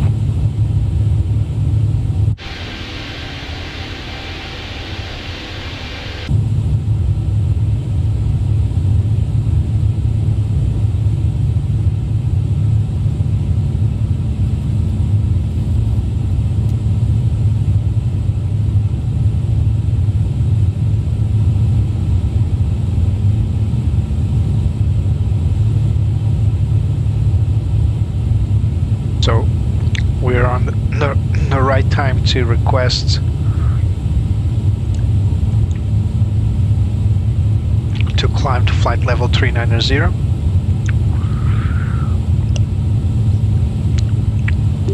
Brindisi, Etihad 1 X-ray heavy, request flight level 390. Etihad 1 X-ray heavy, roger, climb to flight level 390. Here we go. Climb to flight level 390, Etihad 1 X-ray heavy. It's our step climb to 390 as planned. To top now. There it is. Updated. This will allow us to save fuel. It's Aerosaurus or SATA, S-A-T-A. The SATA flies within islands. Aerosaurus flies international. It used to be called SATA International for the international flights, but now it's Aerosaurus for the international flights, and SATA flies between islands. And they fly the Dash 8 turboprops.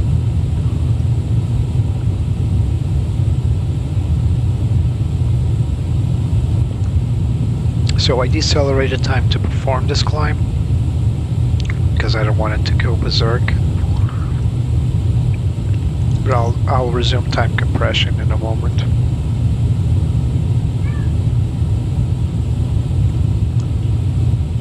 So the reason planes step climb, by the way, it's because you want the planes to climb as there's a trade-off between the amount of fuel the plane has on board and its weight, and of course the altitude. You can climb to a certain altitude at max on takeoff because you're fully loaded, but as you burn fuel you can climb higher. So during planning you can calculate what it's called step climbs, And this is exactly what we're doing right now. We had our flight level 370, but now we are step climbing to flight level 390. And if the plane, if we really want to, we can even go to flight level 410, but that's not what our plan dictates. And after a while, to climb doesn't really give you that much of an advantage. So why spend a little more fuel now? So we're at 98 throttle to climb. Why spend more fuel again to climb again? Maybe it's not, the trade-off doesn't compensate it. So even though the plane can reach that altitude, it most likely doesn't need it to save fuel. And conserving fuel is the key for every single airliner, from the early days of aviation to modern days. Even the old 707 would trade off altitude with weight, but only if it's worth the hassle.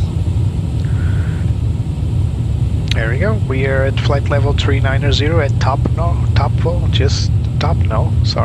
just as we are planned. And as you can see now, the throttle or thrust is being reduced to cruise, and we have a higher Mach because the Mach speed increases as we climb as well. Actually, this plane can fly easily at Mach 8.87, depending on the winds, of course. We currently have a slight tailwind that cuts off some of our airspeed, but increases our ground speed, which is always good. But it's just about 7 to 8 knots of tailwind, with the coefficient coming from our rear aspect. But there we go, a Mach 0.85, so it can easily get there to 8.7, 8.6. It's more ambitious to go to 8.7, but 8.6, yeah, I've done that. But the point is, you don't really need to go,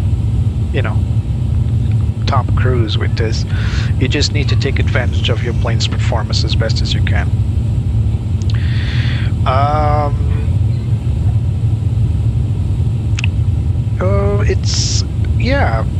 Drexy, I mean, I'm not in the current prices, but yeah, I mean, that's what you can pay from coming within Portugal.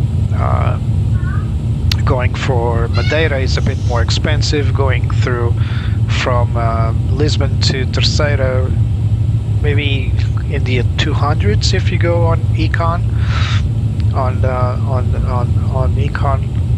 But if you are looking into a premium experience, I guess 92 euros is nothing. So maybe it's a bit pricey, but let me tell you, flying turboprops between islands, sign me up. I don't mind. I would pay, I mean, I wouldn't pay thousands, but $100, 100 euros sounds good to me. Wind simulator Ryanair 8 Lima Echo, flight level 390. Ryanair 8 Lima Echo, wind simulator identified.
course. Canary Islands is just next to Madeira. A few miles to the southeast of Madeira. Spanish Islands, they are, as far as I can say, they're a good destination for vacations. Just like Madeira. I mean, when it's bad weather at Madeira, most of the times the planes divert to connect to the Canary Islands, so it's kind of a frequent destination. If you take a good look at flight radar 24, at a certain time of day, more or less afternoon, you will see a lot of Jet 2 planes going to the Canary Islands and to Tenerife and to Madeira, because those are the mid-Atlantic destinations. And I've never been there, to be honest, but I've heard great things about the Canary Islands. Again, a bit expensive, but so are all other modern destinations, fat destinations, right? Greece 798, contact Toronto control 122.5 bye. Oh, then you know what I mean. So British guys, they love going to the Canary Islands, as they love to go to Madeira, because it's not that expensive, it's not that big of a trip, and the weather most of the times is good. Maybe not these days, but most of the times. And yeah, people are great, food is great. Why not? Madeira is the same thing. Maybe not for, maybe the Portuguese will choose other destinations for vacation, but certainly English, Northern, you know, French, the English, the Dutch, they love Madeira, they love the Canary Islands and Tenerife.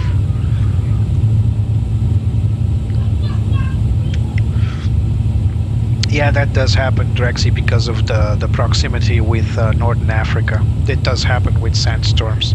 That's the only downside of it. Madeira does get some dust, but not as much as the Canary Islands. So we are being transferred to Greece. Let's check the map. And here we are, entering Greek airspace. I need to fly back to Athens. It's been a while. Athens is a great destination for vacations, by the way. Not Athens city, but Greece through Athens.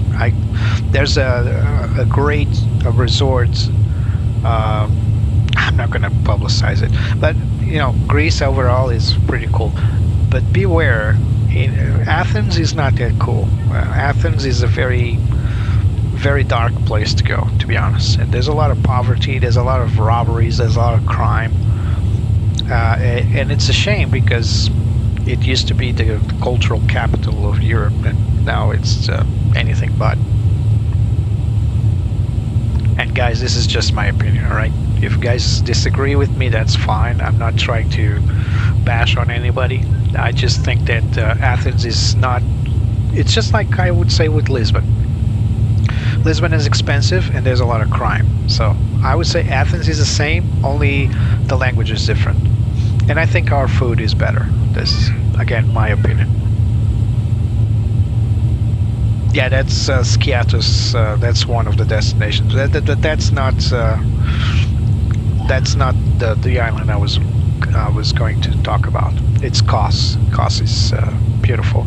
But anyway, yeah.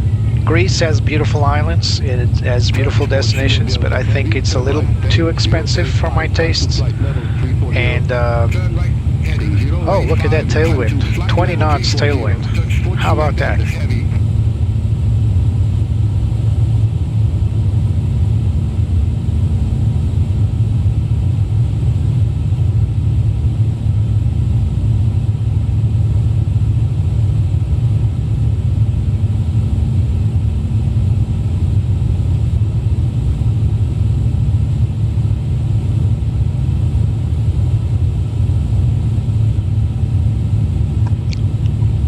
Yeah, but Saint Martin is the Caribbean, right?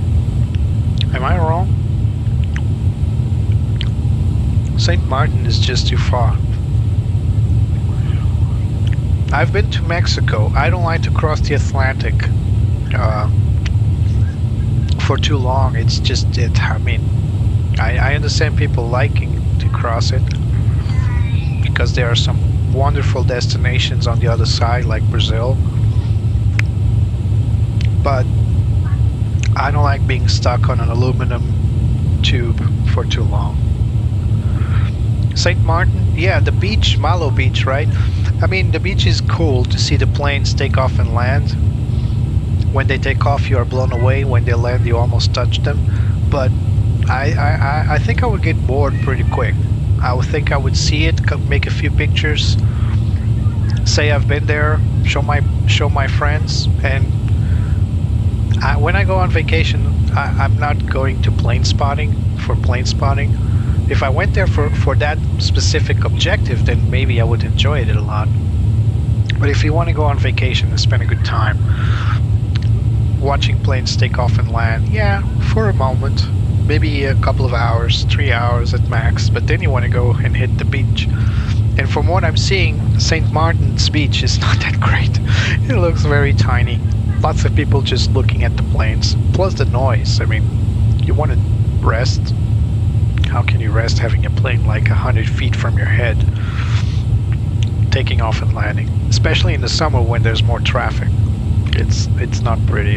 That's just my opinion. Again, guys, don't get mad. Just me talking.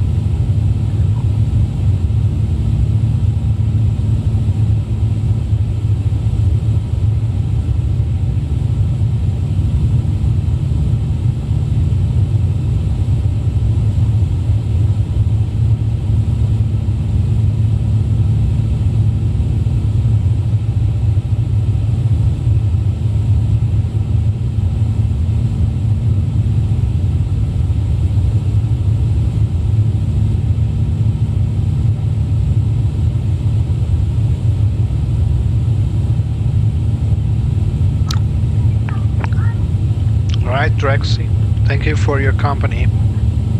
You can catch my landing. It's gonna be recorded, so you can catch it. It's not gonna be long now. Maybe half an hour, maybe a bit more, 45 minutes or so in real time. In flight time, we just hit the mid marker, so actually not even that. But with time acceleration, we'll get there pretty quick. See you. Bye. Thanks for coming. Contact with Asmus information approach 136.025, the airport 6, Echo Victor.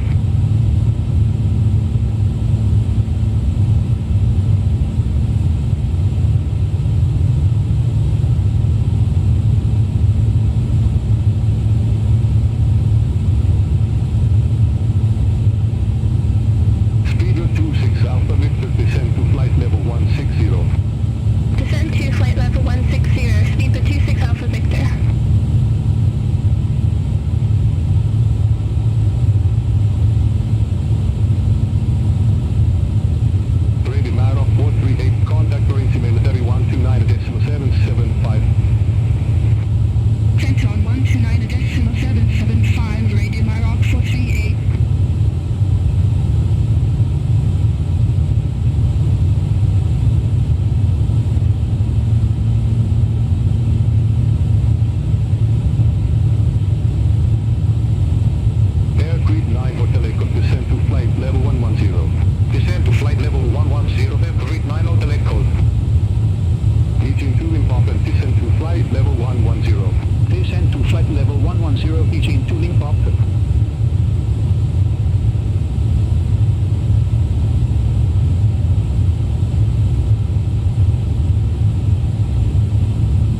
1025. Descend to 6,000 feet, QNH 1025, air grid 9 Hotel Echo. Begin to link up and descend to 6,000 feet, QNH 1025. Descend to 6,000 feet, QNH 1025, begin to Lima Popple.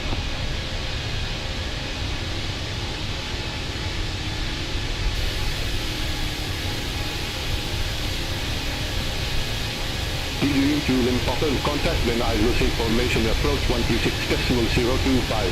Contact the Isles information approach 136.025, begin to Lima Popple.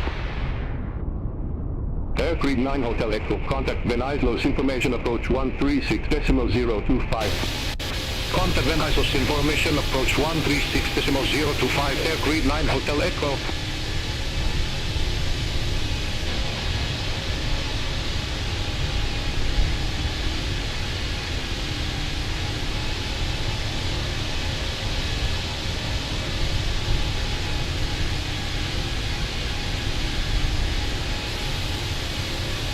Ah, you're still there, Andrew.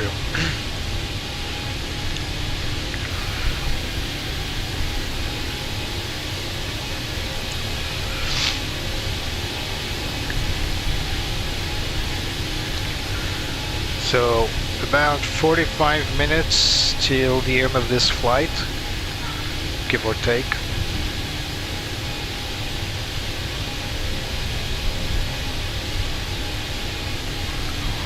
So that ETA time, 0102, that's sim time, so that's not actual arrival.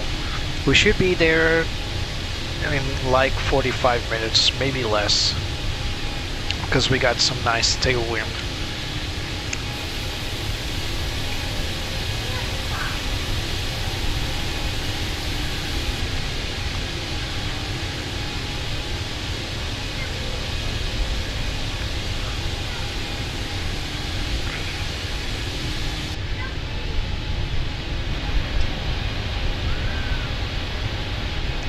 We're flying over Greece right now. Time is accelerated 4 times, so 4 times compressed. 4 times compressed, that's what I mean.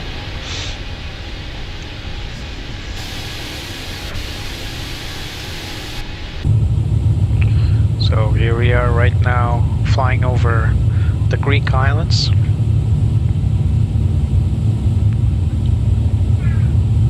Flight level 390. This is our equal time point, so that's the point of no return. That will be the midpoint of our entire flight.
Talking with someone here on the on Discord, so I only see one chat, so this is the one, the standard one.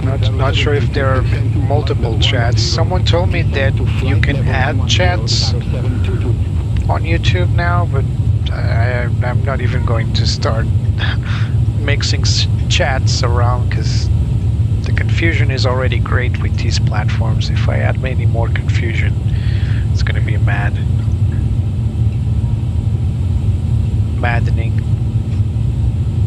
And as you can see, ground is still flashing. There it is. Ground, ground, ground. I really don't know why it's flashing, to be honest. There's nothing here to work on. I mean, avionics bay, lights. I mean, these are lights. Everything's shut. GSX is deactivated, of course, because we're flying. So I don't know why is it flashing. It keeps flashing over and over. I wish it could stop, because you know, once you start flying more regularly, you start flying different aircraft, you'll start noticing some patterns that trigger you. So one pattern is to have anything red, other than the overspeed tape over there, but anything red on the PFD will indicate there's something wrong, or anything red around, you know, the ECAS, aside from the maximum, or in this case the over temperature of the EGT here, which is red. But if this line here crosses, for example, if it crosses this threshold here, the orange threshold, that's the maximum safety temperature, it will turn yellow, or in this case orange, sorry. And if it goes to the red, it becomes red. So anything turning red on the cockpit or flashing, like the master warning or the master caution, those are big no-nos. It indicates there's something wrong. So having that crap flashing all the time, and it's not just on my side, it's not just me. If you look at my co-pilot here, look at that, also flashing. I mean, it's okay, but at the same time, why? You know? Just get a little light here. It's not like I'm nitpicky with these things, but these little bugs, these little things that happen more often than not, like the fact that you press the button here, I'll show you. So if you go to the load sheet, you have this button here, load with GSX. After you import the Simbrief, if you press this button, it will only refuel the plane. It will not load the passengers. You need to go manually to the ground menu, pick this option here, and then select request boarding. So why the heck do you have that button over there?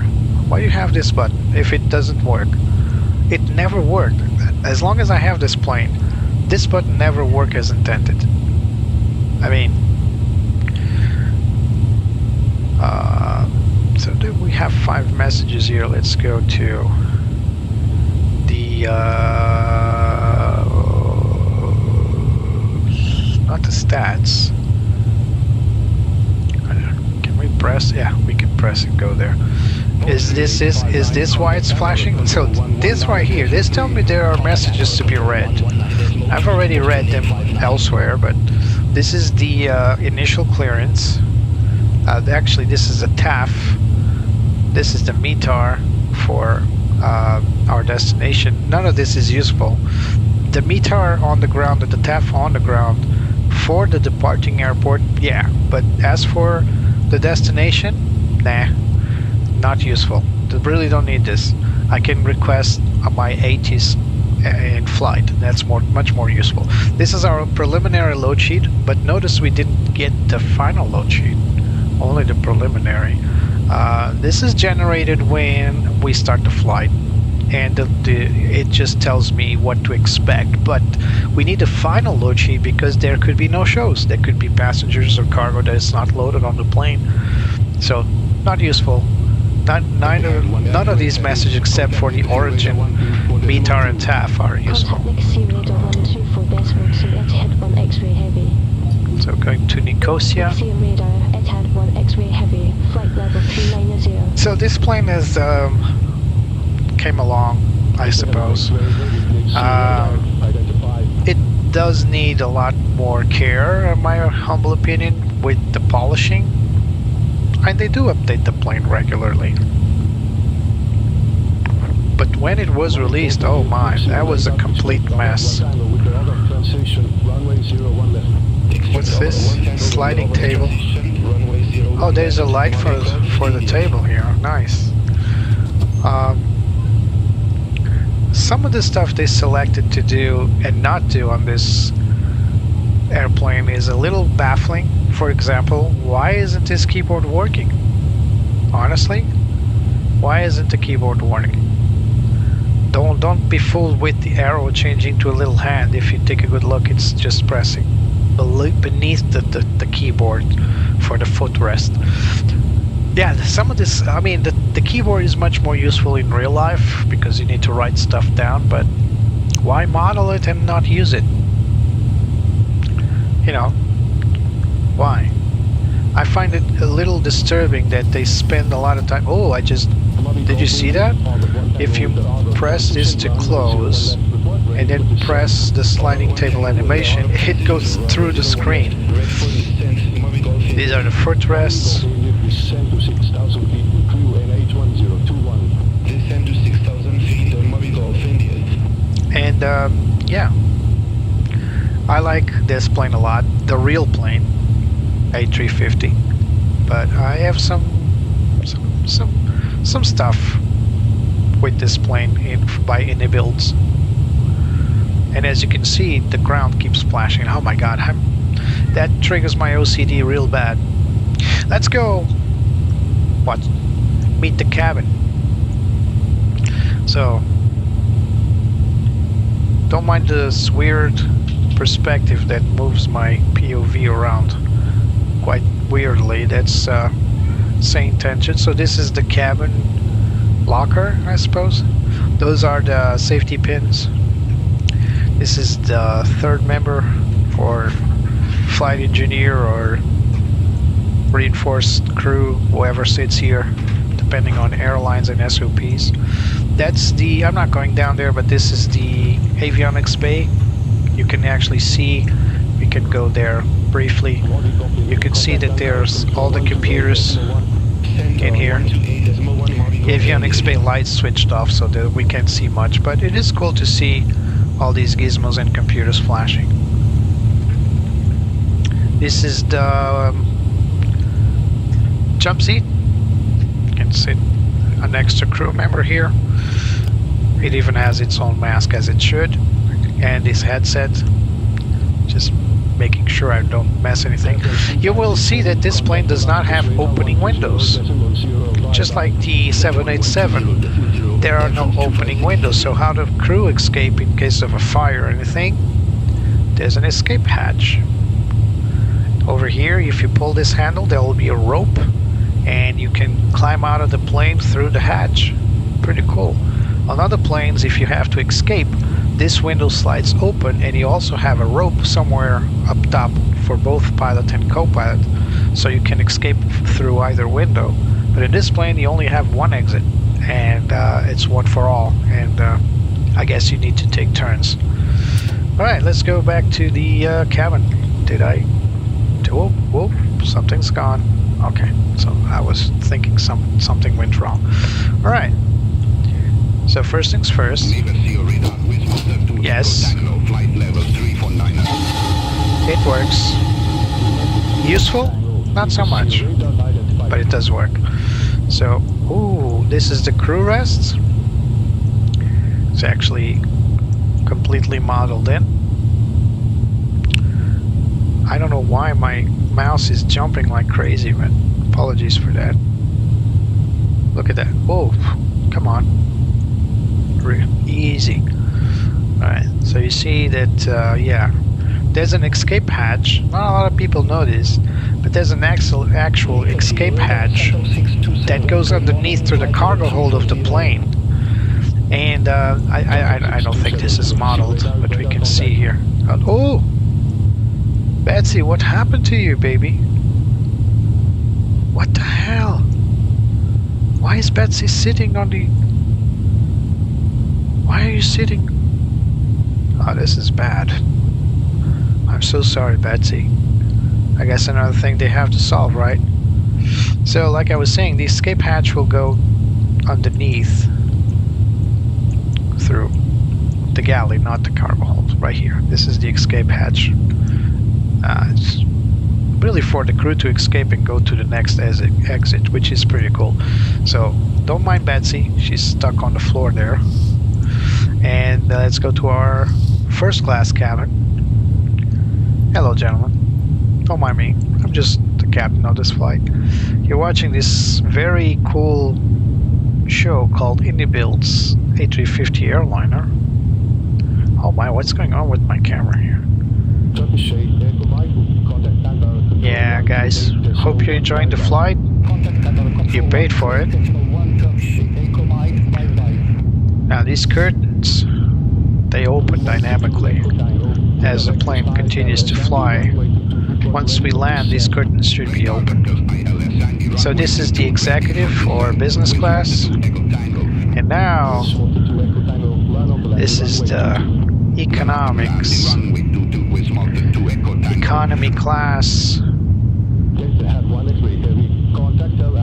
And we're getting very choppy with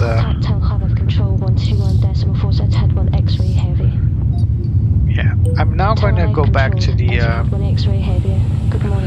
cockpit because we're going to cross. We're going to start crossing areas that we may have some issues with GPS spoofing. Oh, yeah, this mouse camera thing is not really good. So we're entering Israel, and now we're going to need to start paying attention to our flight data. So this is, we're crossing Israel now towards Jordania or Jordan.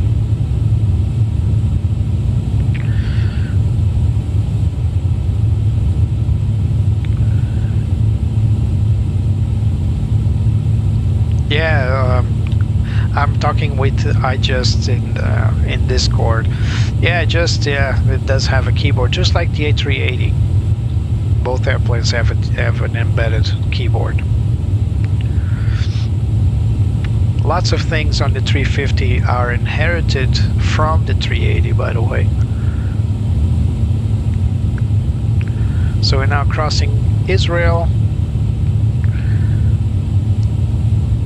And we're going through Etihad 1 X-ray heavy, contact command center 128.5. Center 112.5, Etihad 1 X-ray heavy. Command center, Etihad 1 X-ray heavy, flight level 390. So I believe this is Jordan or Etihad 1 X-ray heavy, command center identified. it's all written in local language, in Arabic. Should be, right? It is what it is.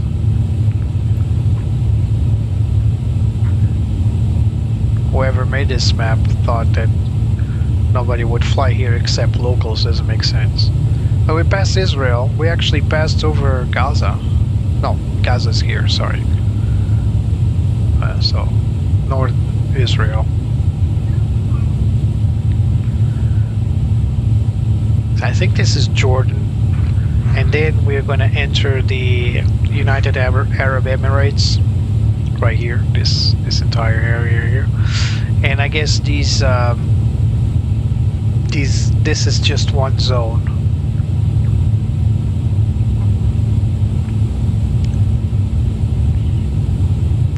So the big turmoil area will be this one, and then as we so this will be Iraq, if I'm not mistaken. Yeah, this is Iraq. So we're gonna go south of the GPS zones, I think. At least I planned it like that. So as you can see, the flight plan goes southbound.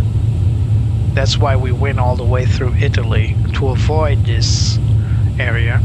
But let me just confirm, I did. Turkish 137 heavy, contact Tel Aviv, control 121.4, bye-bye. Center 121.4, Turkish 137 heavy, have a good morning. GPS is enabled based on real-world location data. So it does require an update, a regular update. So I'm not sure how updated this is, but we should have GPS jamming as soon as we reach this area here. maybe before that. So what could happen now? At the very least, we could have GPWS warning. So terrain at this altitude, at flight level 390, we can get terrain warnings, GPWS warnings. That's the least that can happen to us. The other things that can happen, well, if it is spoofing, we'll start seeing our plane deviating from course. That's spoofing because GPS is being fooled to think it's elsewhere. If it's jamming, we'll start losing our GPS signal. So we'll start with probably one or two of the GPS antennas. Whoa, look at that tailwind, 74 knots. That's good. That's good. So we might lose one or two of our GPS signal to our, to the satellites, and we'll start having. Heavy, contacted the center 134.8. Center on 134.8, Etihad 1 X-ray heavy. So we're going to Emirates. Etihad 1 X-ray heavy. Control Jeddah. 390. So if you do lose GPS, we'll start seeing GPS disagree on the ECAM. We'll start seeing GPS disagree, or GPS data lost, or failed, or degraded. I think the word is degraded. Any of those happens, we can still fly the plane. It will still fly on autopilot. But as it degrades further, if it does degrade to a point where it's no longer capable of navigating, then we'll need to resort to VOR or even ADF. This plane does not have ADF. Let me confirm. Oh, it does have ADF. Some planes don't have ADF option. And the plane will try to triangulate its position using VOR. And that's the reason why we always have both VORs turned on, even though we can fly via GPS. But GPS can fail. And so we have this kind of redundancy to avoid being lost when we lose it. I would say a newest brother of the A380 it's just an evolution for Airbus to come up with cockpits that have common items, for commonality and to allow for crew cross-training. I'm not saying that the cockpits are. I'm not saying the cockpits are all standardized, because they're very different between, let's say, an Airbus A380, an Airbus A320. But some items are common to allow crews to train. For example, the A350 shares the same type rating as the A330. So the cockpits are somehow different, yet the planes have similar systems. What Airbus did with the 350 was modernizing where it could without really changing the general operation of the aircraft in general, because Airbus wanted A330 captains to be and co-pilots to be able to fly this plane as well. And so with the 380, there's a difference. It has 4 engines, and it's a much heavier plane, and it has some other characteristics that we don't have here on the 350. And the 350 is different from the A380, of course. It also has its own characteristics.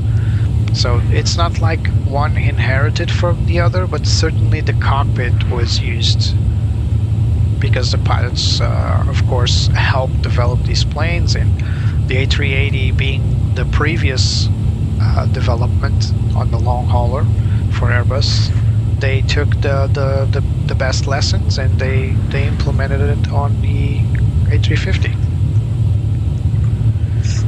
Let's take a look at our weather so we can insert data for our destination here, even though we're still quite far away. But we want to make sure that we get there and get everything correct. So let's pick up our Simbrief dispatch weather. So we're gonna get our weather for our destination. Sorry, populate and now search for Abu Dhabi. There it is.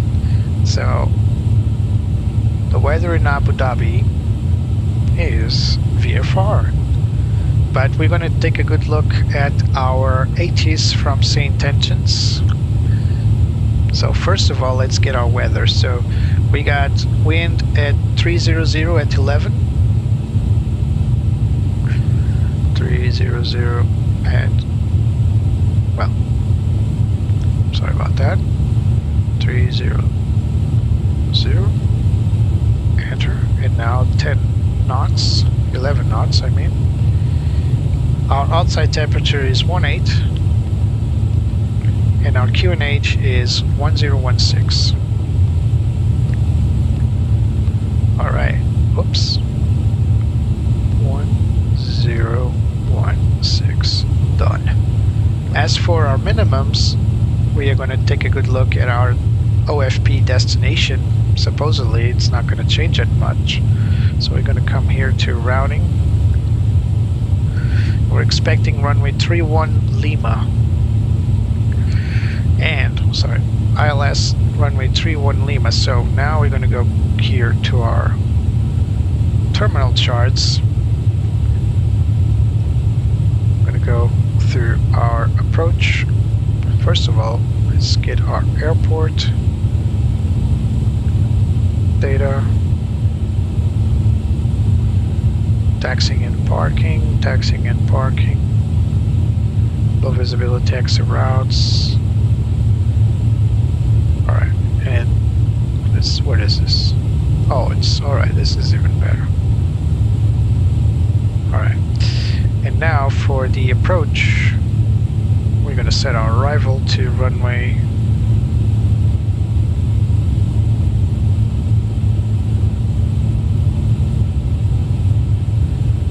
So runway, which runway was it?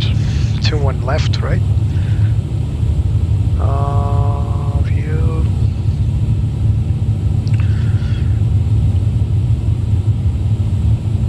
Three one left, sorry. So let's go 31 left, Cat 2 ILS, and we're probably not going to get an RNP, so let's just stick to these. So here we go. So our approach will be, our minimums is 283. So if we need to change this, we will. But for now, let's set this up for our destination. Done. And let's go with config 3, as Airbus these days doesn't have an overhead option. Airbus these days are almost mandating config 3 as a standard landing procedure. It allows the plane to fly a little faster, not that much, but a little, but also it allows Contact Jeddah Center 128.1. Contact Jeddah Center 128.1. Jeddah Center. Etihad 1 X-ray heavy, bye-bye. Jeddah Center, Etihad 1 X-ray heavy, flight level 3900. Etihad 1 X-ray heavy, Jeddah Center, read contact. So we're going to go through Guido B2M.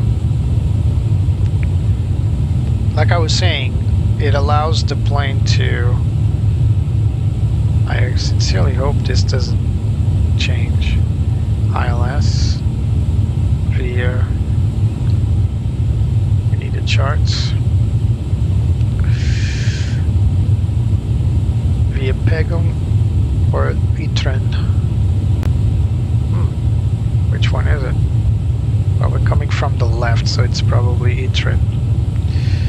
Etran, and the star is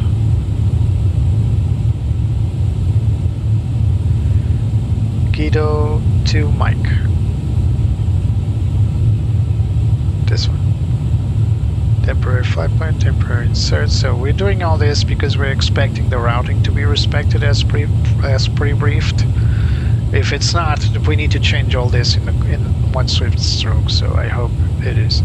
The reason why I'm inserting the destination data right now is because I want to see where our top of descent will begin, and you can see it right here. If I do not insert the destination, the top of descent can still show up, but depending on the routing I will be taking towards the airport, it might be either too soon or too late. And then if I insert it, it will recalculate it. It's probably a little more forward or a little more aft. So in order to prevent any mistakes, I'll just insert it right now. Good morning, flight level 219. So like I was saying, do we choose config 3 to landing? Like I was saying, Airbus is now more and more, let me reduce the volume here. Nowadays Airbus is recommending config 3 more and more. It's like becoming mandatory almost, simply because it allows the plane to save fuel. If you have full flaps, the plane will need more thrust to maintain a certain altitude or a certain descent rate. If you add less flap angle, so less drag, the plane can fly a little faster if you need to on the approach, and it will also save engine thrust because it doesn't need to add so much thrust with less drag. And as you know, fuel is everything, economy is everything, and the only advantage with full flaps is that you can go slower on the approach if you need to, or you can lower the nose a little better, and it does offer you a little better view on the approach. But you know that on the other hand, you're using much more fuel to keep the same descent rate. So a lot of companies just choose to go config 3 anyway, and Airbus it's like the engine start sequence. Usually some depending on the SOPs, of course, different airlines have different SOPs, but usually pilots would be starting their engines according to cycles. So if I started engine 1 on the first leg, on the second leg I'll start first engine 2, and so on. Other airlines would just have the pilots start up at their discretion, but if, for example, on the Airbus you have something attached to one specific engine, on the 747 you have the standby hydraulics, so you need to start engine number 4 almost all the time. Some other airlines would like to start the engine 2 first on Airbuses because that's usually where the power transfer unit is set. Apparently not on this plane, but it's on hydraulics. Apparently not on this plane. At least it's not in this schematic. But the 320 family and the 330, they do have the PTU, so the power transfer unit is set on engine number 2. So most of the times it's preferable to start. Some airlines would prefer to start number 2. However, there's been a few reports of mishaps with the ground crew because they never know which engine the crews would start. And given the fact that you know, we need a standard for that to avoid incidents, so currently the standard is start left and then right. If you have a multi-engine, maybe start 1, then 3, then 2, then 4, maybe start 1 and 4, then 2 and 3. It depends on the SOPs. But generally speaking, it's left first, right afterwards. So that's generally speaking. Depends on airlines, depends on SOPs. So current time is now 2 o'clock in the morning in sim.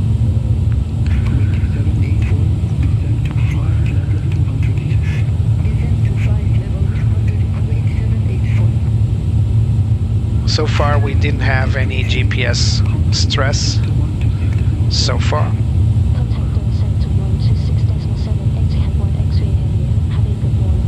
We're just about to go into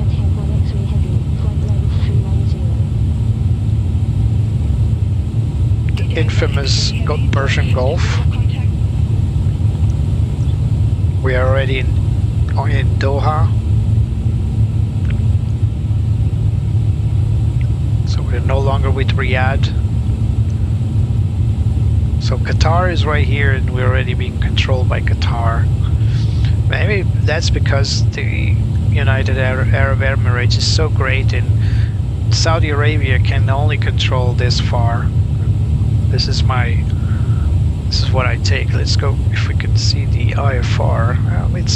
Everything is just the same center. It's just different radar sections. So we are now being controlled by Doha, stationed in Qatar. Although probably Qatar would have its own. I mean, this is weird. Why are we already in Qatar? Airspace being controlled by Qatar. We're still so far away from Qatar. Oh well. Maybe it's the radar ranges. Who knows? Oh, it's you, Drexy. I thought you were someone else. So Drexy's talking with me on Discord, and I thought it was someone different.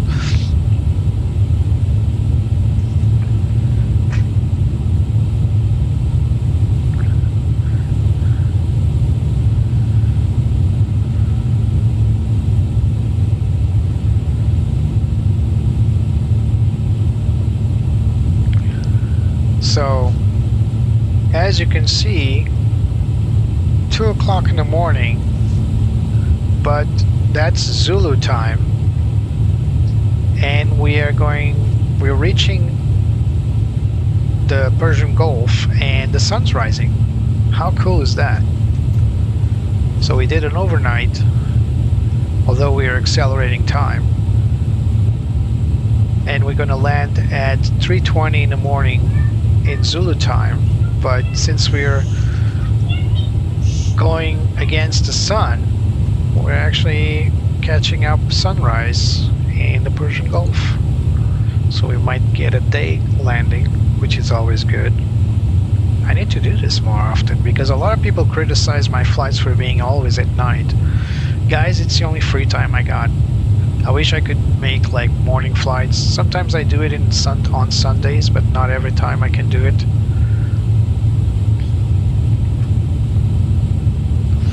So I believe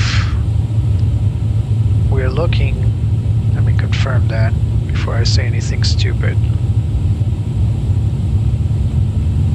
No, I was going to say we're looking at Qatar, but no, we're still a little far ahead. Yeah, this is not Qatar. Qatar is somewhere over here. We will be seeing Qatar. I think that's Qatar right there.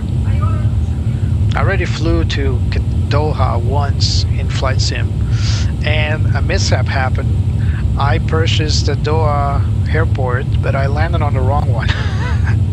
I landed on the wrong airport. There are 2 Doha airports apparently. There's only one that's actually correctly modeled. I think we're gonna be passing over it quite closely so you can see it. There are 2 parallel airports for some reason, at least on Flight Sim. I'm not sure about real life.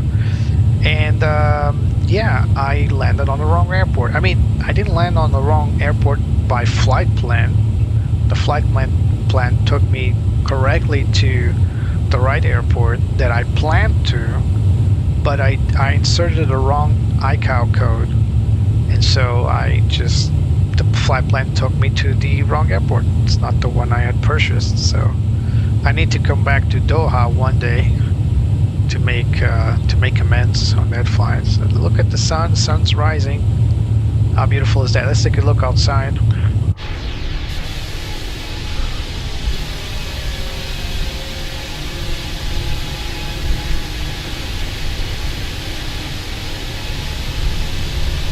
Beautiful.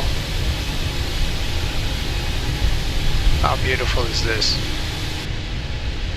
Oh, I'm about to release the plane from time compression,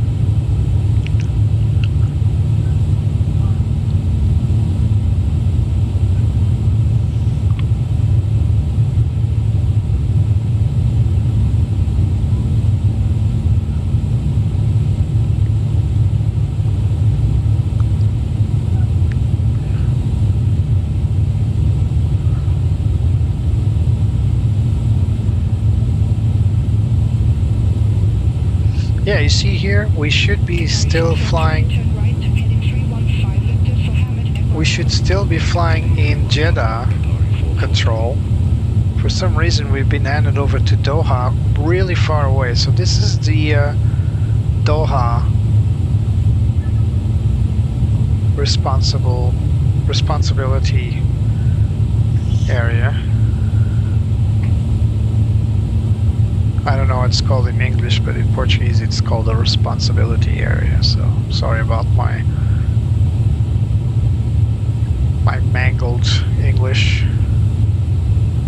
Let's see what happens when we cross the boundary for Jeddah airspace. Where does it tell us to go?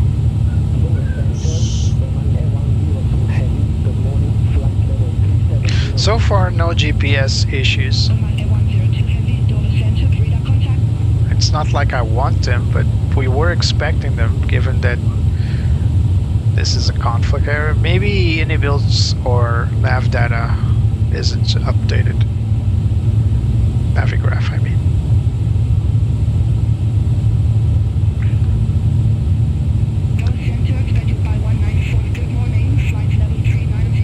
So guys, we've been flying for 5 hours and 40 minutes in sim, and the total flight time has been 5 hours and 26 minutes.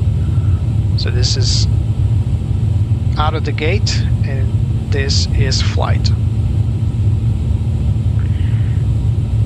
Alright, we're approaching our top of the sim real quick, so I'm going to reduce the range here, and as soon as that little white arrow reaches 80 nautical miles, we'll start our descent procedures. So I believe this is, yeah, Doha right here.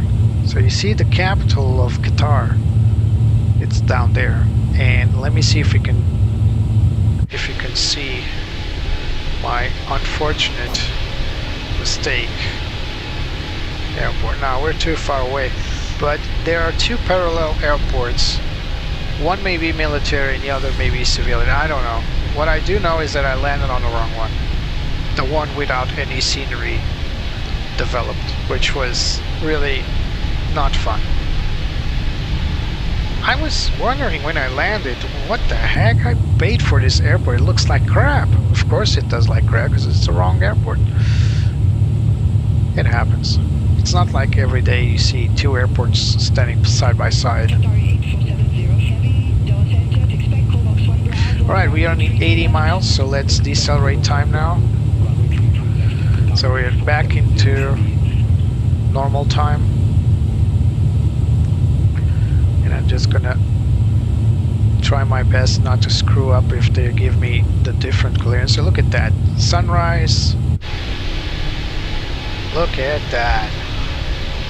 Beautiful sunrise on the Etihad A350-1000.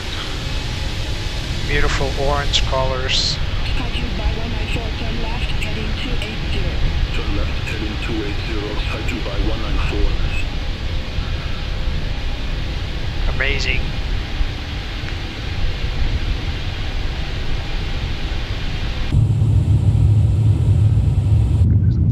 Can we see? Yeah, look at that. On the other side, please. Oh my god, look at that. Beautiful picture. Door center, Qatari 51 Victor, flight level 30. Let's see if I turn around. Why is this? 51 Victor, door center, identified. Oh my. It's this one, and it's all messed up. Here we go.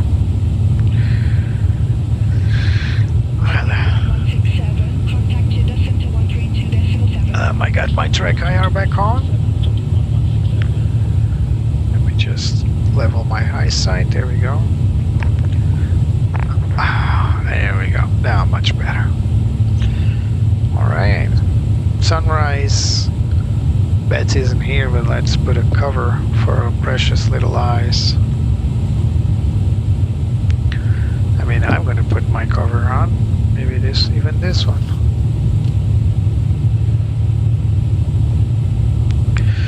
Alright, we're expecting our clearance in a moment, so let's prepare our descent checklist. MCDU landing performance has been reviewed. TCAS set for below. Not yet, but we'll set it for below. Then we set our nav aids as required.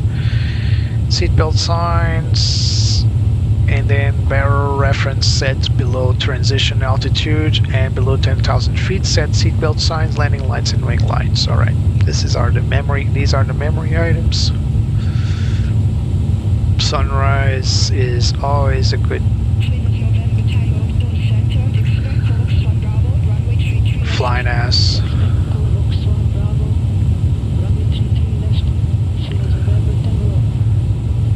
So remember, we're not landing in Qatar.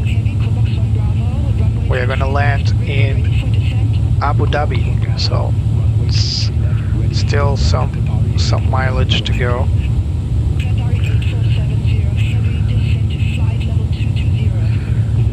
So see, there's still some course to do.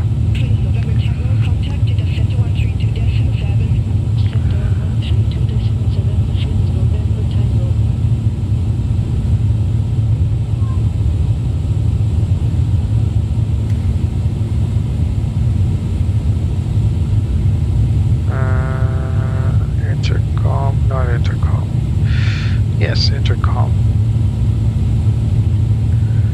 and cabin.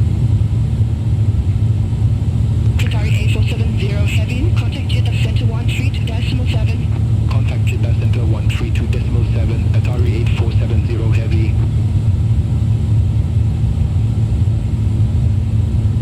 I want to listen to the markers. I'm an old school guy. I like hearing the outer and the middle markers. Alright, we are at less than 40 miles from the top of descent, and I still didn't get any clearance. If a Beyond ATC doesn't do it automatically, we'll just call them in and say we're ready for descent. Runway 34 left. Expect clear to Romeo, runway 34 left, Qatar 1 uniform. Yeah, these sliders should come down a little more.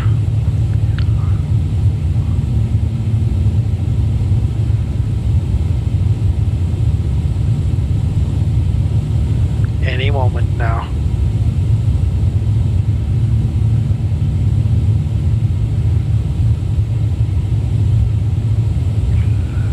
Yeah, it's a beautiful sunrise, Drexy.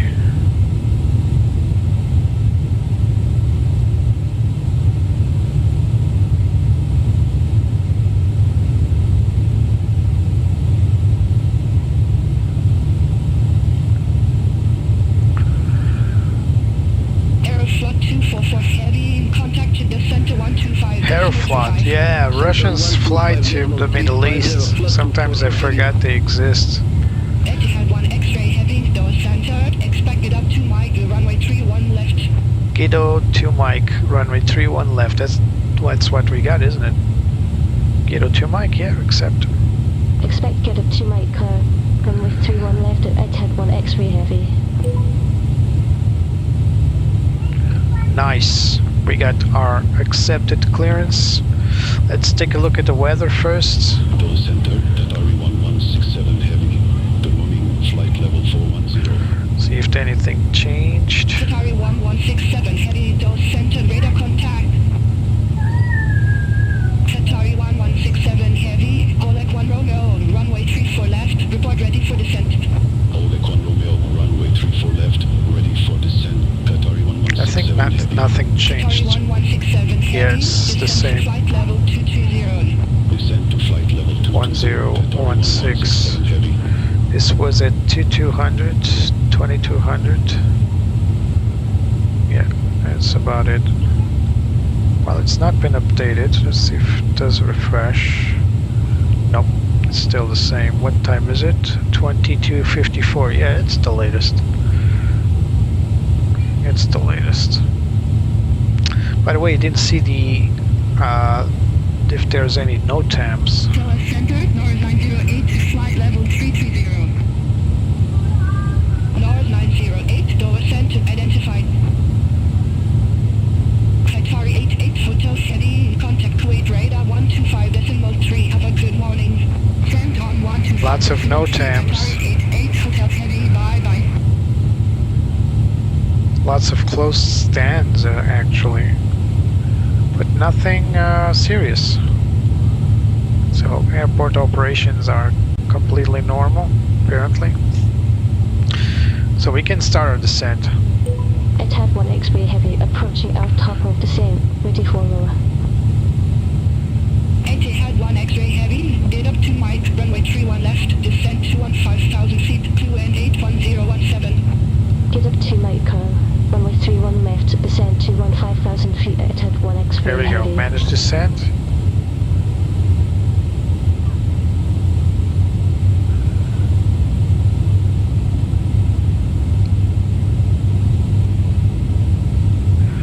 So let's bring out our star. That's gonna be Guido 2M.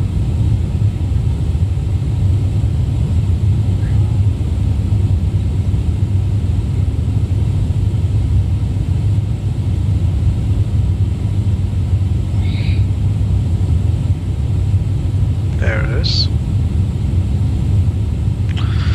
So we're gonna come from Gidop, then going through Orgat, all the way to Tapto apparently. Or we can go to the left. Which way will we go?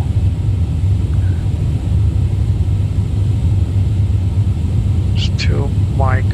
Oh, there it is. It's to Mike. It's this one. So going through the right side and then come back to land on the runway 2531 Lima Green. Go center, Efrons 256 Heavy, flight level 3090.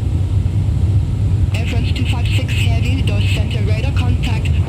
We can remove the other charts from Brussels. Etihad 1 X-ray Heavy, contact UAE, radar 124.85, bye-bye. Let's go Sent to on 124.85 to the to Etihad 1 Emirates. X-ray Heavy.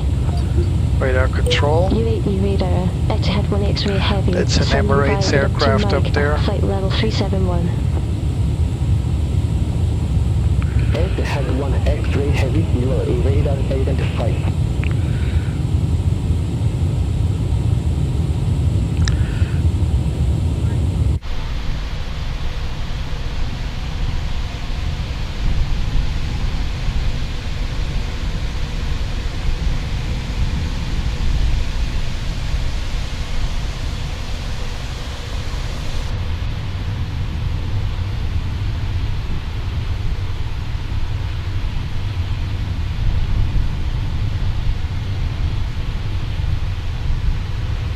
Ironically, there's weather here.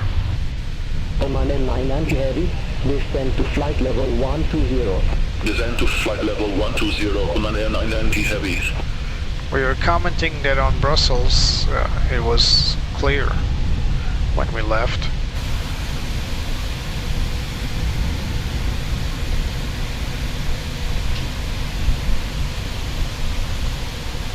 So the A350-1000 is capable of doing much farther flights, of course, but this flight is actually a long-haul flight anyway. Fly 1509, UAE radar, expect Avox 2 Romeo, runway 34 right.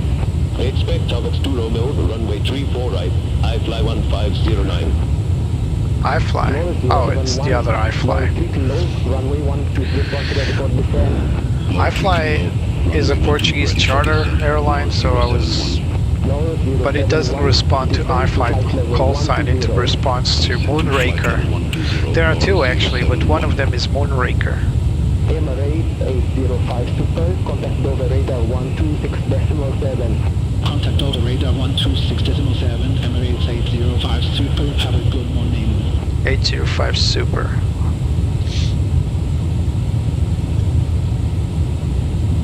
I believe Super is the same acronym, not acronym, same as Heavy, so not sure. I'll read about it. So guys, if you guys enjoyed this kind of flights, remember, leave a like, subscribe, share with your friends. And if you feel like it, you can also donate. I do these flights regularly. I try to make different flights every time. I fly both Airbus and Boeing. I don't have all the aircraft, but I'll try to diversify. I also have the British Aerospace 146, MD-11, and a few more other non-Airbus, non-Boeing aircraft, just for variety. I did fly a few of them here already. The MD-11 is one of my favorites currently, even though it's an oldie. Old but gold.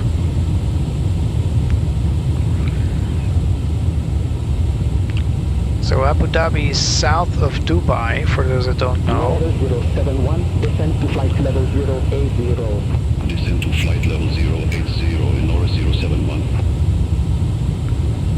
Dubai being the probably most famous area in the Middle East. Not always for the right reasons, but mostly because of tourism. With the famous palm tree beaches. Islands, actually. Palm tree islands, not beaches. But Abu Dhabi is also a great destination, apparently. I've never been.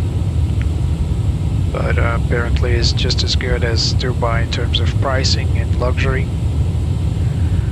Dubai is like the postcard child, you know. Postcard child. That thing keeps blinking. Oh, I just... Center on 126.7, Sky Dubai 619. I keep forgetting I can do this, which is amazing. It's a feature on...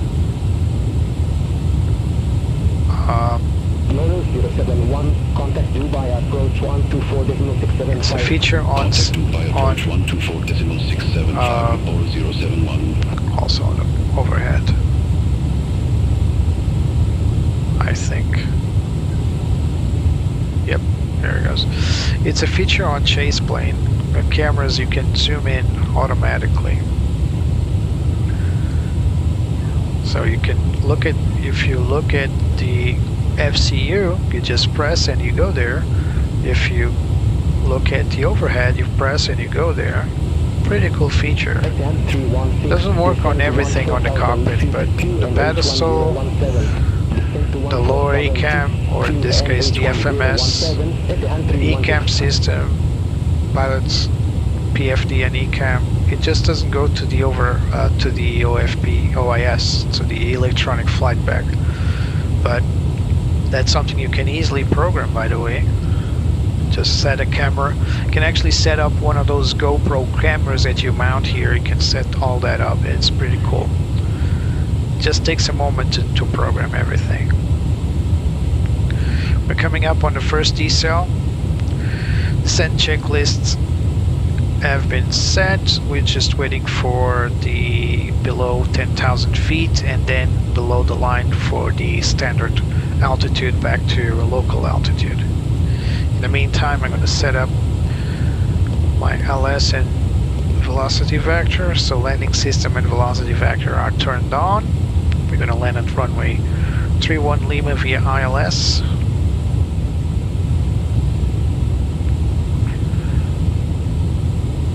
The velocity vector is this little birdie. This one right here. This is just telling me where the plane's actual heading.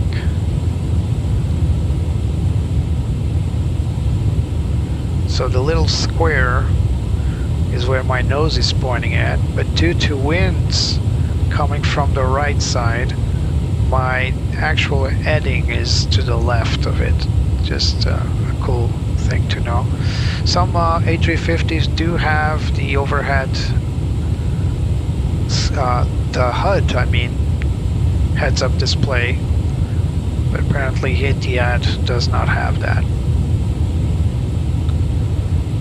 It's an optional thing, so this plane doesn't have it, but some planes do have it. You can set it up on your electronic flight bag. I just I'm too lazy to do that.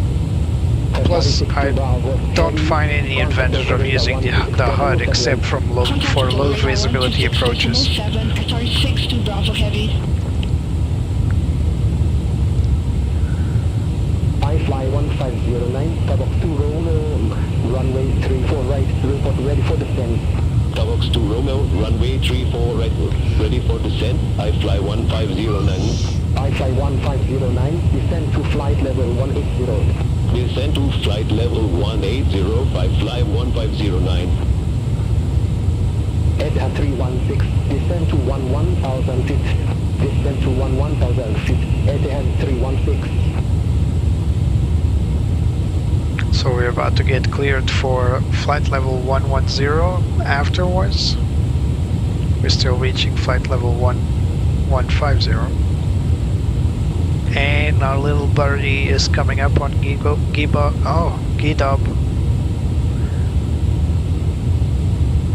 Gido 8 or Gido or Gido, doesn't matter. So I might as well just raise this because it's not doing anything.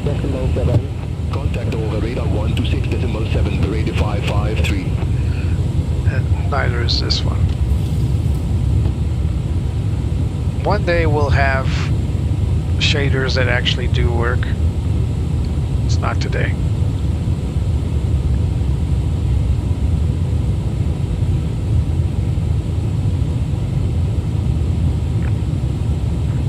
Emirates 950 for heavy, contact Mossad radar 123.95, have a good morning. Contact Mossad radar 123.95, Emirates 950 for heavy. Bit cloudy, not allow us to see much from Abu Dhabi. Etihad 316, descend to 7,000 feet. Descend to 7,000 feet. Etihad 316. So still waiting for the altitude clearance after flight level 150, not yet.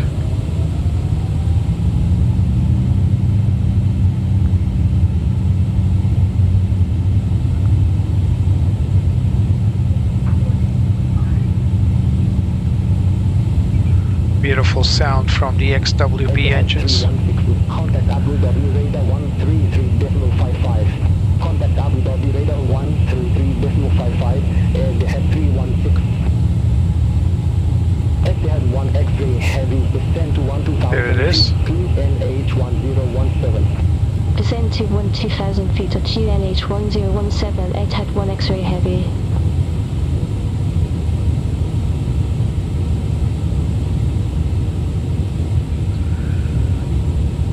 So QNH 1017.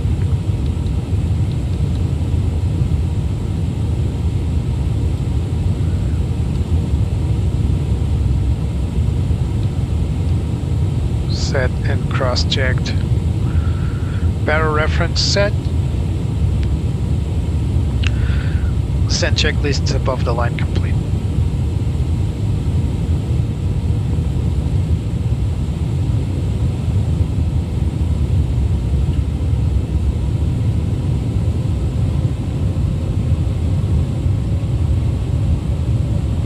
Shame the clouds are a bit thick today. Beautiful sunrise though.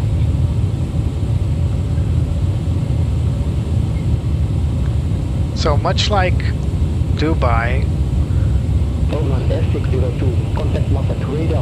this Abu Dhabi is more or less conquered to the desert. And there are some man-made islands here as well. Not as fancy as Dubai, I think, but Descend to flight level 120. I fly 1509.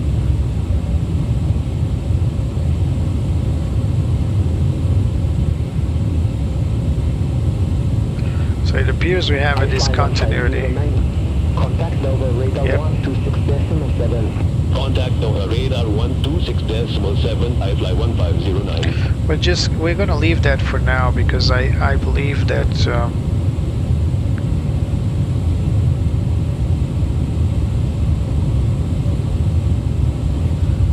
that we'll get some radar vectors in. That's why it's giving the discontinuity here.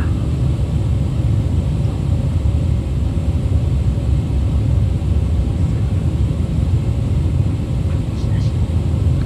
So the airport is somewhere over there, and we're gonna go up there, turn back to land on the opposite end, from the opposite end.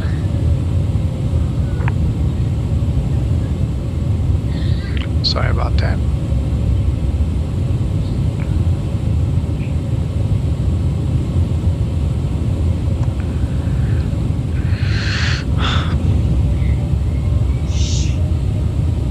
See those islands here. Some of these I'm sure were natural, but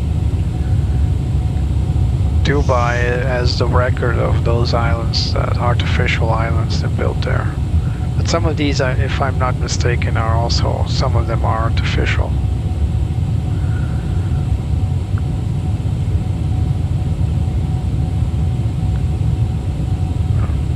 About to make a right-hand turn. There it is. Etihad 1 X-ray heavy, descend to 7,000 feet. 7,000. Descend to 7,000 feet at Etihad 1 X-ray heavy. Emirates 854 heavy, contact Dubai approach 124.675. Contact Dubai approach 124.675, Emirates 854 heavy.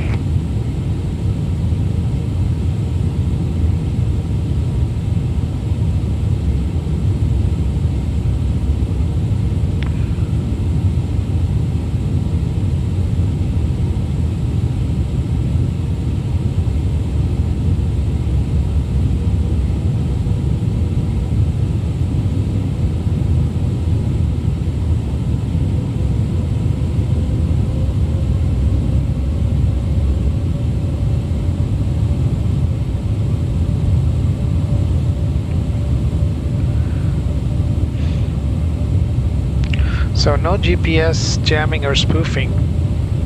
If it didn't happen until now, I'm pretty sure it won't happen. I wasn't like hoping for it. It's just something that I would like to show what happens when it happens. But fortunately it didn't happen. 0554, contact over radar 126.7. Send on 126.7, 0554, have a good morning.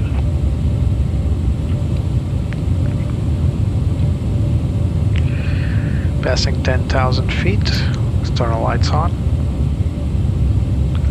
Let's go outside for a moment. Sorry. Etihad 1 X-ray heavy, contact Abu Dhabi radar 133.55. Contact Abu Dhabi radar 133.55 Etihad 1 X-ray heavy. Abu Dhabi radar, Etihad 1 X-ray heavy, 9,800 feet, we have Romeo on board. Etihad 1 X-ray heavy, Abu Dhabi radar crew in H1017, expect radar vectors for ILS runway radar 31 vectors, left. just as I said. H1017, expect radar vectors for ILS runway 31 left, Etihad 1 X-ray heavy. Etihad 1 X-ray heavy, Newborn Red heading 130, expect radar vectors for ILS runway 31 left. Lever at heading 130, expect radar vectors for ILS runway 31 left, Etihad 1 X-ray heavy. 130.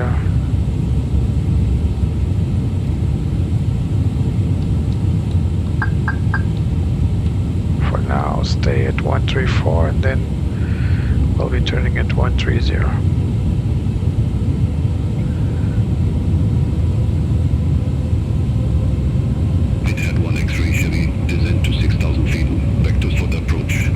Descend to 6,000 feet at Etihad 1 X-ray heavy. What? Oh, there it is. We're getting jammed. You hear that? GPWS. Yeah. There it is. GNSS 1 rejected. So we're getting jammed. 130. See? All these faults? GPS jammed. Yep, nav primary lost. A bit on the nose, but there's our airport. Yeah, disregard. TCAS is offline as well. That's we just lost our We just lost our INS systems, our GPS, so we're using INS system now. Pull up. We just need to clear these messages. Pull up. It's really weird to hear the pull up. So our INS2, so our embedded INS system number 2 is off. Our TCAS is off. Our DSB traffic is off. We don't have auto land, and our BTV, which is the ground charts on ND, are off. So guys, welcome to the wonderful world of GPS landing. Here I was saying, oh, we didn't have any GPS landing, and I was saying, oh, if it didn't happen until now, it won't happen. Me and my big mouth, right? So I'm gonna, so we are descending to 6,000. So yeah, right now the plane is flying on only, probably not even one INS. Turn left, heading 050, descend to 4,000 feet, Etihad 316. We're expecting radar vectors for the ILS approach. That's not interfering with the jamming, so we will have ILS approach. It's just a matter of flying a little bit off because we don't have, we're currently being jammed. So right now this plane flying in this region, if you had an ADS-B receiver, you would see this plane all over the place. It's not correctly flying exactly where you'd expect it because INS is off. So why does this happen? Hello Supalium, not 09, Supalium. Why does this happen? Because we're flying in a conflict zone, and the military uses INS jamming and spoofing for their, to scramble enemy communications. So the United States forces, or even the Emirati or the other nations in this area, are spoofing GPS signal so that GPS guided weapons are ineffective, or should be ineffective. Turn left, heading 345 to 3,000 feet until established. Cleared ILS runway 31 left, Etihad 316. Etihad 1 X-ray heavy, turn left, heading 120, descend to 5,000 feet. Turn left, heading 120, descend to 5,000 feet, Etihad 1 X-ray heavy. So we're going to have a runway dry, and that's exactly dry 6, that's it, and we have medium auto brake. Approach checklist completed. Etihad 1 X-ray heavy, turn left, heading 050, descend to 4,000 feet. 050. Turn left, heading 050, descend to 4,000 feet, Etihad 1 X-ray heavy. Etihad 1 X-ray heavy, turn left, heading 040. Turn left, heading 040, Etihad 1 X-ray heavy.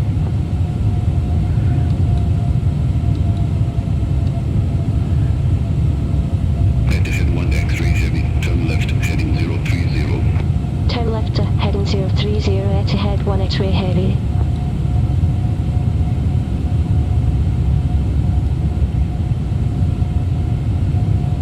Etihad 1 X-ray heavy, turn left, heading 015. Turn left, heading 015, Etihad 1 X-ray heavy. Why is it doing this to me?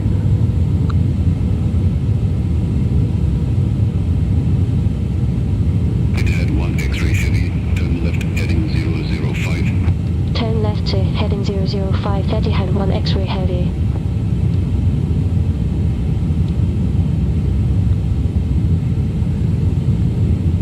Where's the airport?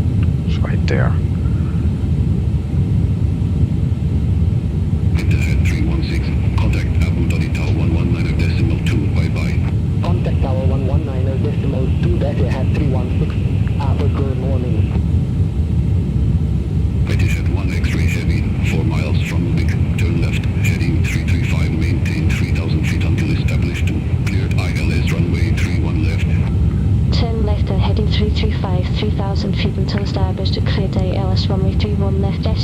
X-ray heavy. Etihad 1 X-ray heavy, minimum approach speed. Minimum approach speed at Etihad 1 X-ray heavy.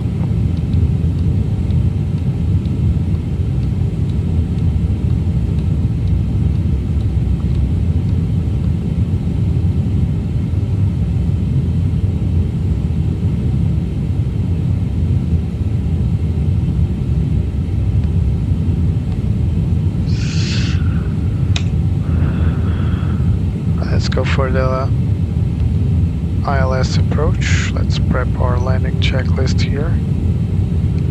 Should be the ECAM status, so.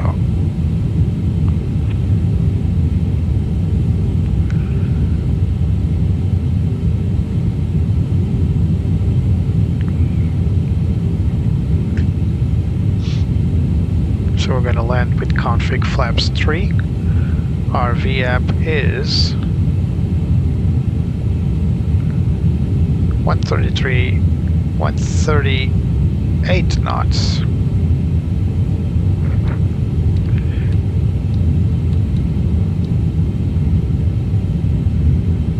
Etihad 1 X-ray heavy, contact Abu Dhabi Tower 119.2, have a good morning. Over 2 Tower 119.2 Etihad 1 X-ray heavy. Seems that we recovered our INS meanwhile. Etihad 1 X-ray heavy. ALS Speed check flaps 1. Etihad 1 X-ray heavy, Abu Dhabi Tower, wind 310 at 11, runway 31 left, clear to land. Runway 31 left, cleared to land. Etihad 1 X-ray heavy.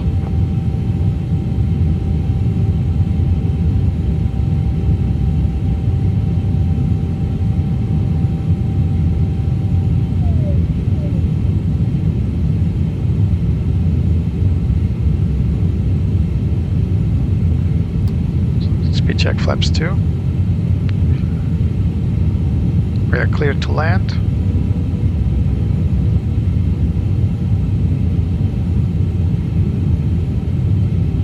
Speed check flaps 3.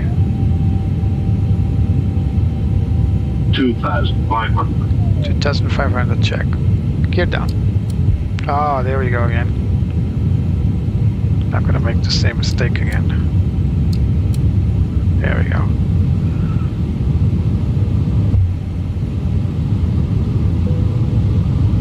I did uncheck that bind, but anyway.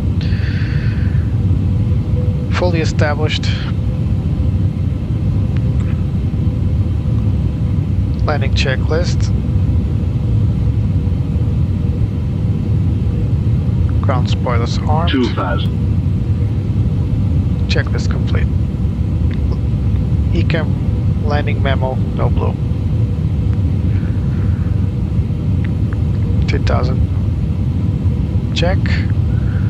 Our landing lights set for nose, wing lights on. Landing checklist, EFIs as required in the terrain. On the co-pilot. Gear down 3 green.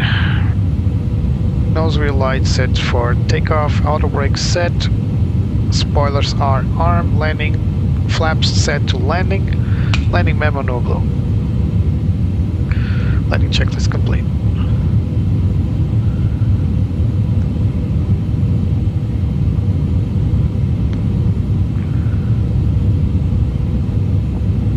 Get my feet on the pedals here. Sorry for that. Here we go.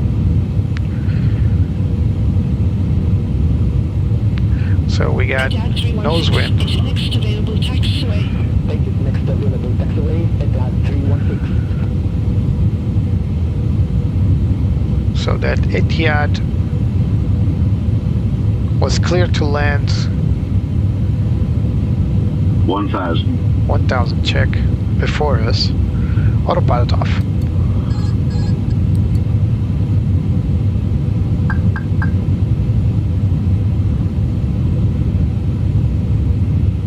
That's a big no-no to clear 2 aircraft to land, even though we're far away from each other.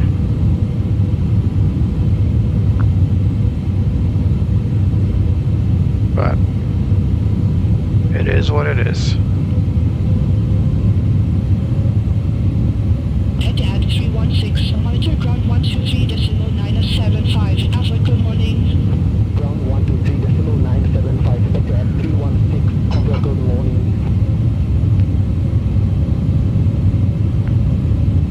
500. 500 check.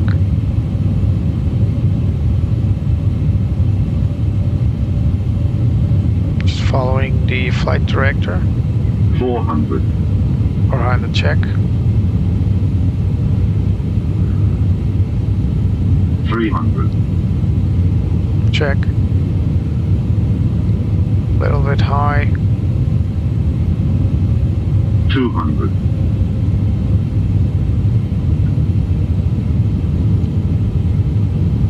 100. 50. 40. 30. 20. Retard. 10.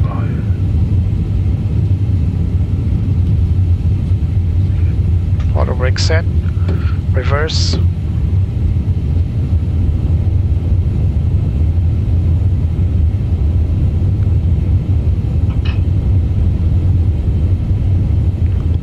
Idle. Auto brake off. Exit next available taxiway. Exit next available taxiway, Etihad 1 X-ray heavy. So we're going to the left, so we're going to exit on the next one.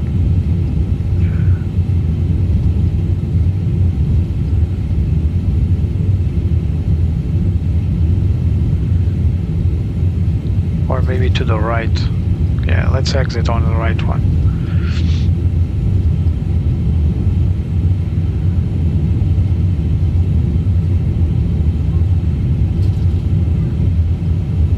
Runway exit procedures.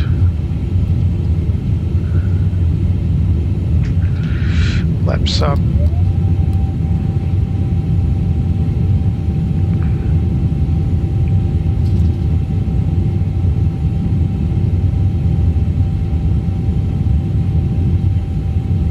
Etihad 1 X-ray heavy. Contact ground 123.975. Have a good morning. Hold here. Ground 123.975, Etihad 1 X-ray heavy. Etihad 1 X-ray heavy, request taxi to allocated gate. Etihad 1 X-ray heavy. Gate 675 taxi via Delta 6 Delta Hotel Mike. Gate 675 via Delta 6 Delta Hotel Mike, Etihad 1 X-ray heavy. نرحب بكم في وجهتكم. لضمان سلامة الجميع نرجو البقاء في مكانكم وربط أحزمة الأمان. Dude. Chill. Alright, do we have BTV? Because we didn't have it when we were being jammed. Via Delta 6 Delta Hotel Mike. Doesn't appear to have it. So we are going through Delta 6. So this is Delta 6, then Hotel and Mike. So right here, Hotel Mike to gate 675. So just go forth, then right, then second left. All right, let's go.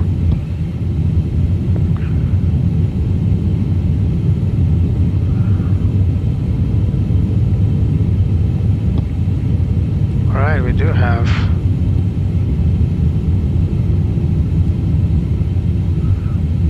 So we go Delta 6, then Delta, then turn right here to Hotel. Yep. Right hand turn right here. This is Hotel.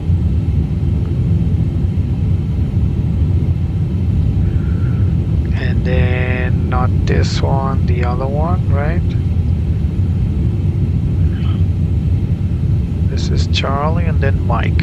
That's it. At gate 675.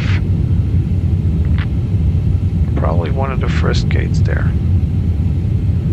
By the way, you can map your heading here. You can actually draw, but I need a second person to do that because there's no way I can steer the plane and do that at the same time.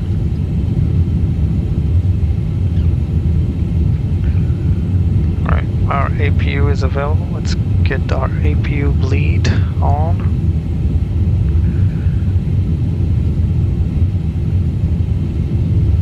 Our weather is turned off. Now let's see, gate 675. So I think it's one of those on the left. It's a very tiny gate, to be honest. I think I'm gonna choose a different gate. I think it's this gate right here.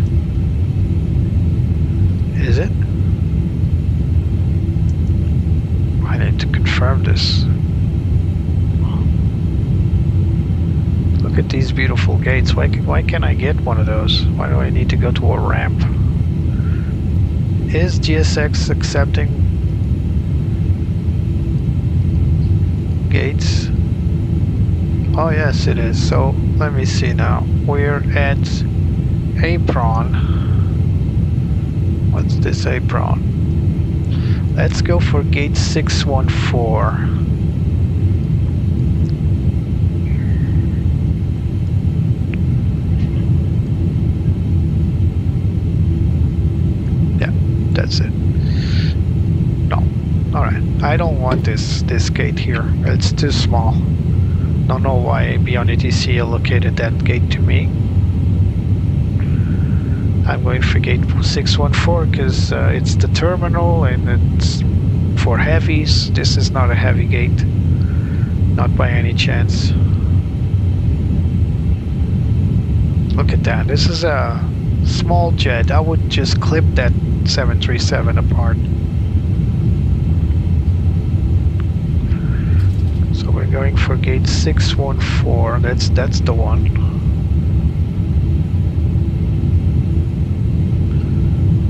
Alright, this is a big jet, so let's do some cheating here. Let's get 614.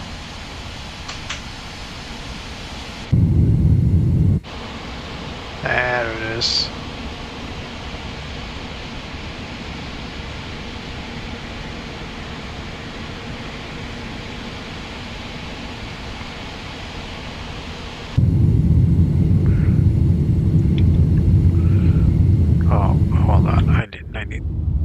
Oh, not this. I really need to make a reset button for this app because it's not working correctly. All right, here we go.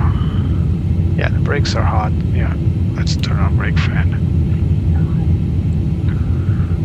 So all the way to the left. There it is.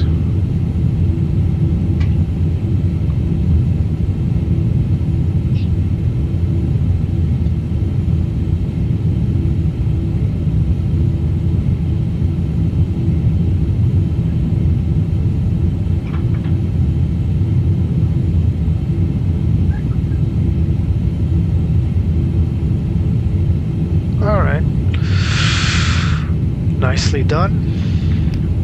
Parking brake set.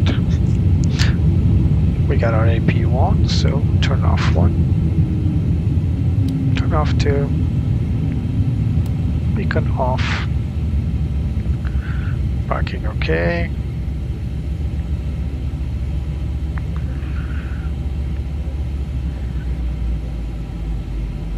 We're just waiting for them to deploy the chocks because our brakes are. Let's set deboarding. For some reason it doesn't work. So chocks on, parking brake off.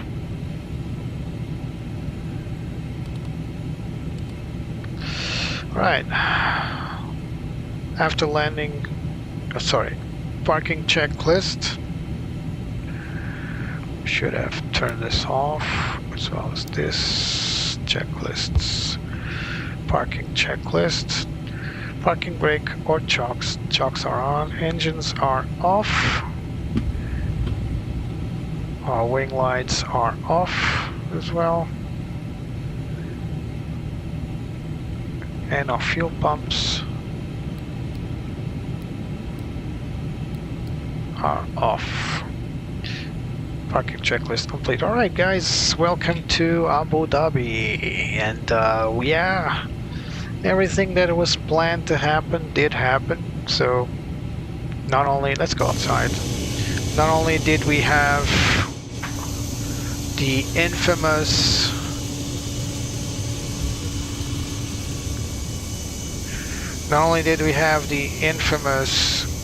approach to Abu Dhabi happen in the daytime.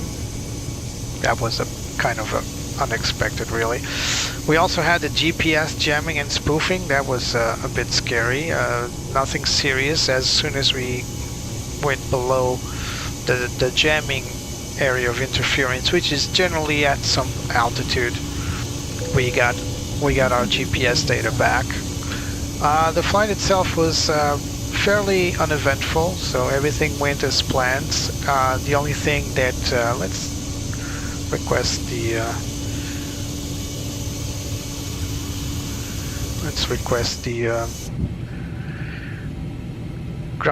the GPU, so we can turn off our APU.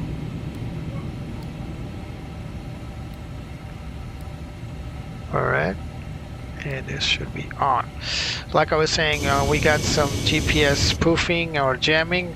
Apparently it was a jamming. It can be a little scary, but if you remember that the plane still has some redundancies it can work with, you should be alright. And of course, if everything else fails, just request vectors to the for the approach. We already had indication that we would get vectors, so that was fortuitous.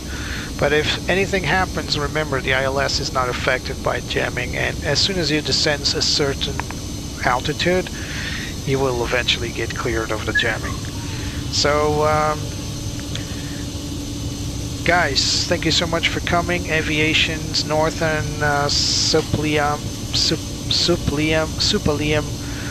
Drexy, Andrew, and everyone else that attended. Thank you so much for this, for your attendance. Thank you so much for your support. This has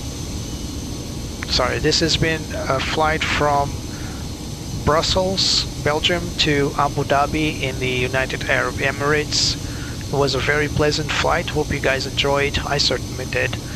The Airbus A350 is still my favorite airplane of all time, especially the 1000. It's the stretched version. Really cool. I try to follow procedures as best as I can. Unfortunately, sometimes some mishaps do happen.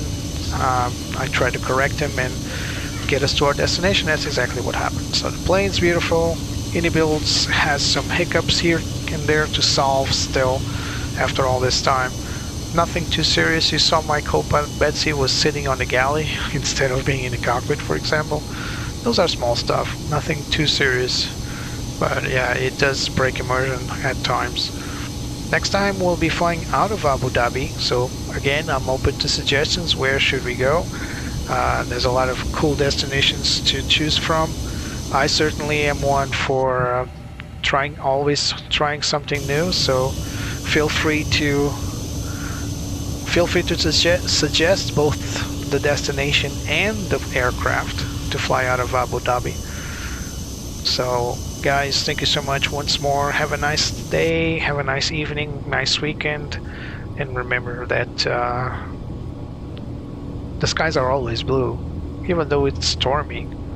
Above, there's always a sun shining really strong and blue skies. Remember that. So whenever you feel blue, just go pierce those clouds and just go up, and you'll see the sun. Trust me on that. All right, cheers guys, and see you next time. Bye bye.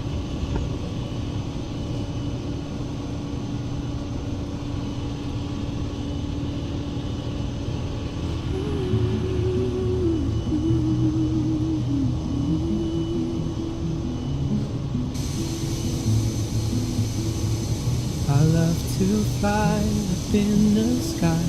Through the clouds I reach so high, climbing up to touch the light.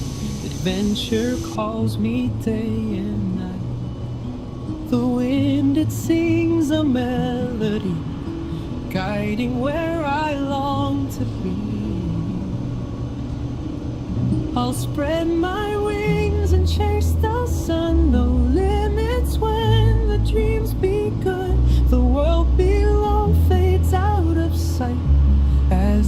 soar into the light.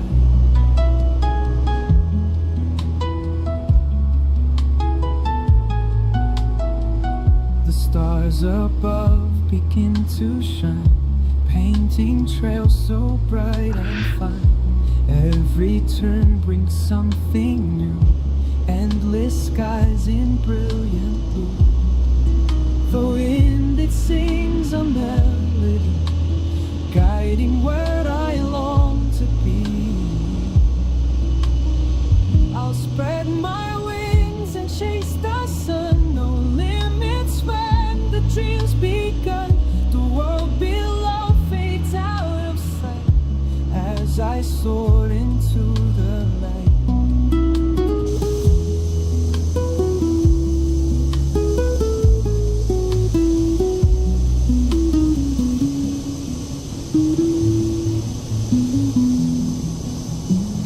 I'll spread my wings and chase the sun, no limits when the drums beat.